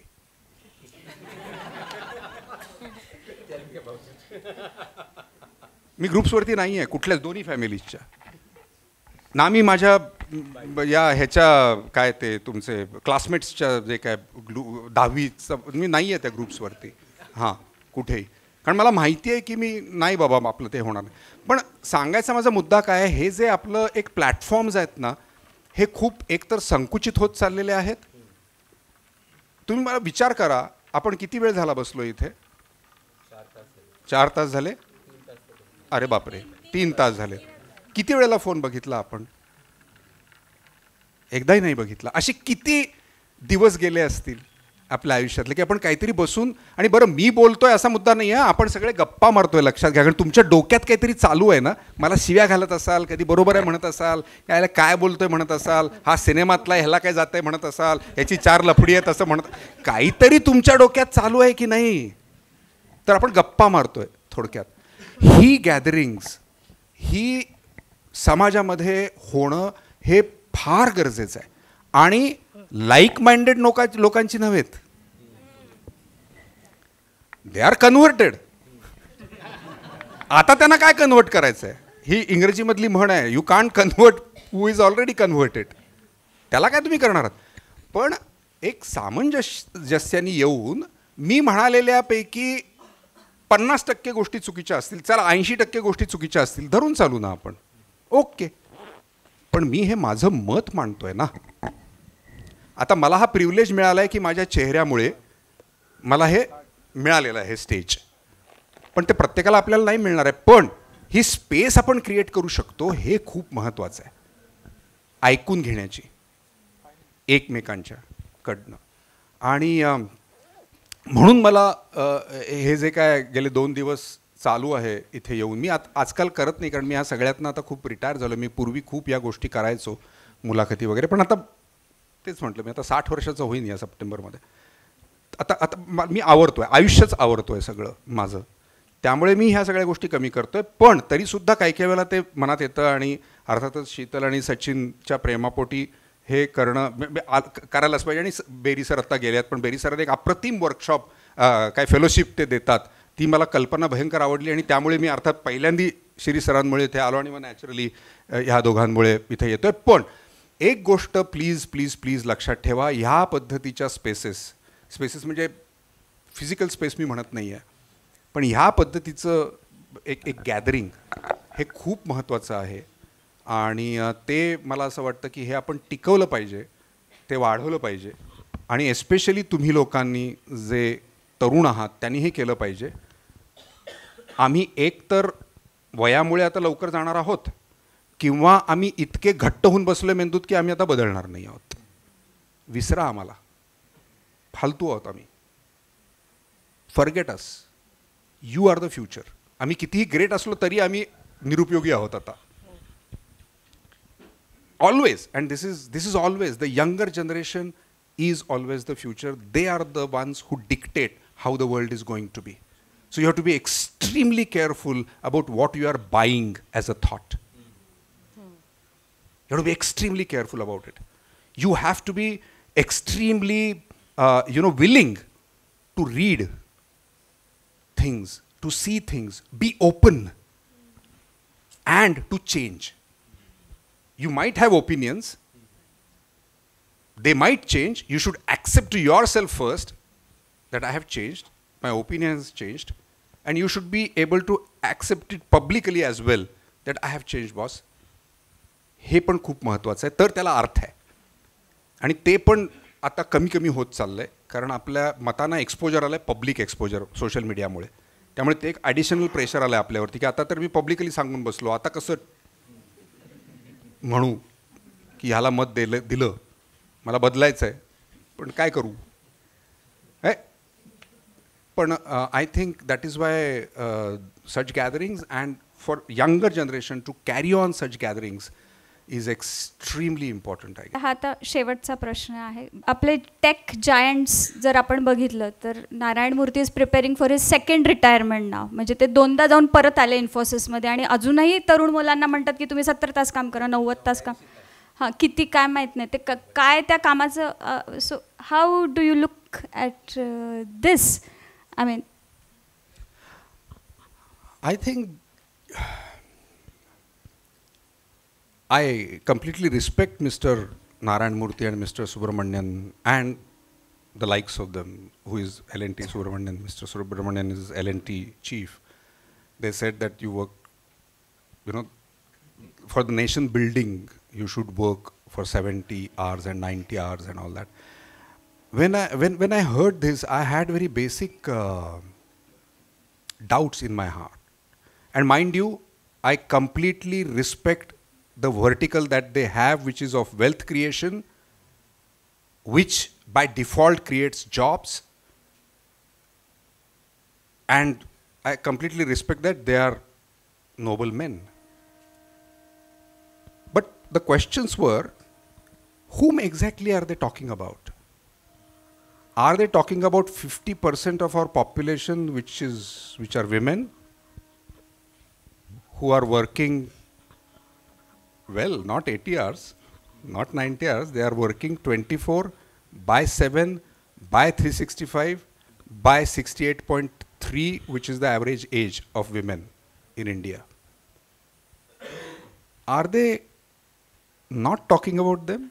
Do they not consider this to be nation building, wealth creation?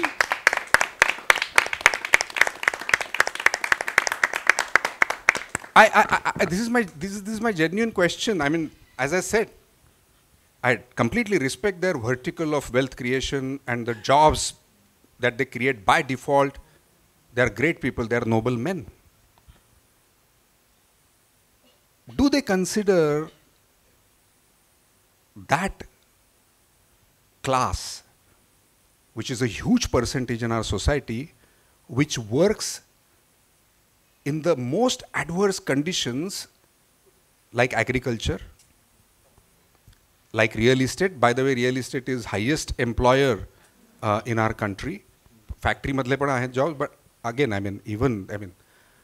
they work in most of them adverse conditions under heat. I had read an article where they were suspecting that India might have to turn into a night economy. The heat is increasing so much that slowly we might have to, turn into night economy. We will might have to work in the nights because it will be impossible to work during the day. Are they talking about those? Do they want them also to work 80 and 90? Is that human? Is that nation building not to consider their work? Whom are they talking about? Are they talking about the courier guys who are working, may it be rain, may it be, summer? And if we take out this, and mind you, I completely respect them, the vertical, that they create wealth, by default, they create jobs, and they are noble men. But I have these doubts, that what is the percentage that we are talking about? Are we considering that? And what kind of wealth and what kind of nation are we talking about here? What kind of nation? Because when you say you do that, you are saying that don't take holidays.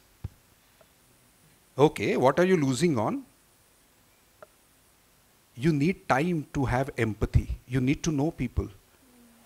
When would you know it? When you have no work, when you have holidays. You need to have time, right? You want to develop your aesthetics. When do you do that? You need holidays. You need time away from your work to develop your aesthetics, to develop your empathy, to develop your knowledge. If you don't do that, and if you just create wealth, what kind of wealth are we generating, and for what kind of nation are we generating that wealth for? If we are generating these kind of citizens who know nothing about aesthetics, who know nothing about empathy towards other people, who know nothing about problems of the others, who don't consider the 70-80% of the population, are we doing that? And when I thought deeper about it, I was thinking that where did it come from suddenly? This is where politics is important. It has come from a narrative that not taking holidays, you talk about state politicians, about central politicians, the entire narrative right now, everyone is trying to tell ki I work 24 hours. That has given, 24 hours, everyone, and it is not just one politician or whatever, it has become like a thing in all states, in center, everywhere, that I'm boss, that particular narrative has given a pedestal to make such statements. Boss, we need leaders who knew the value of having displaying a flower as a symbol of beauty and aesthetics. Wow.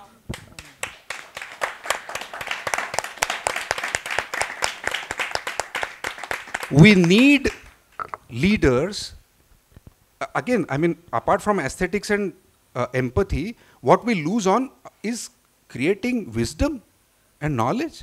If you are only working and working and working, when do you have time to create knowledge? Because for that you have to read things, you have to listen to music, you have to do so many things to have your wisdom. Gather together like this, find time to sit and think about what we are doing. If this is wasting time, then what kind of nation are we going to build? We need leaders who have written books and letters full of wisdom, which we still hold high.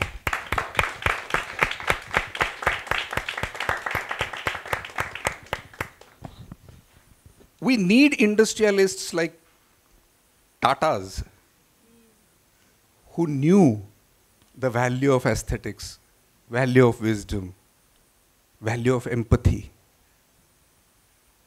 They knew it. And I completely respect Mr. Murthy and Mr. Subramanian and the likes of them for the vertical that they create wealth, and by default they create jobs and they are noble men. I completely respect that. Please don't misunderstand me. However, these questions, they do arise in my mind. So we must understand with this the politics, how important it is, how it influences even the smallest things. How when you give value only to wealth creation and those people who have created wealth, of course they are noble men. They are noble men. I respect them fully. But we need to seek for these answers as to when to work, how much to work, and what for exactly to work? To build what? The quality. What is the quality that we are seeking? Not just the quantity that we are seeking.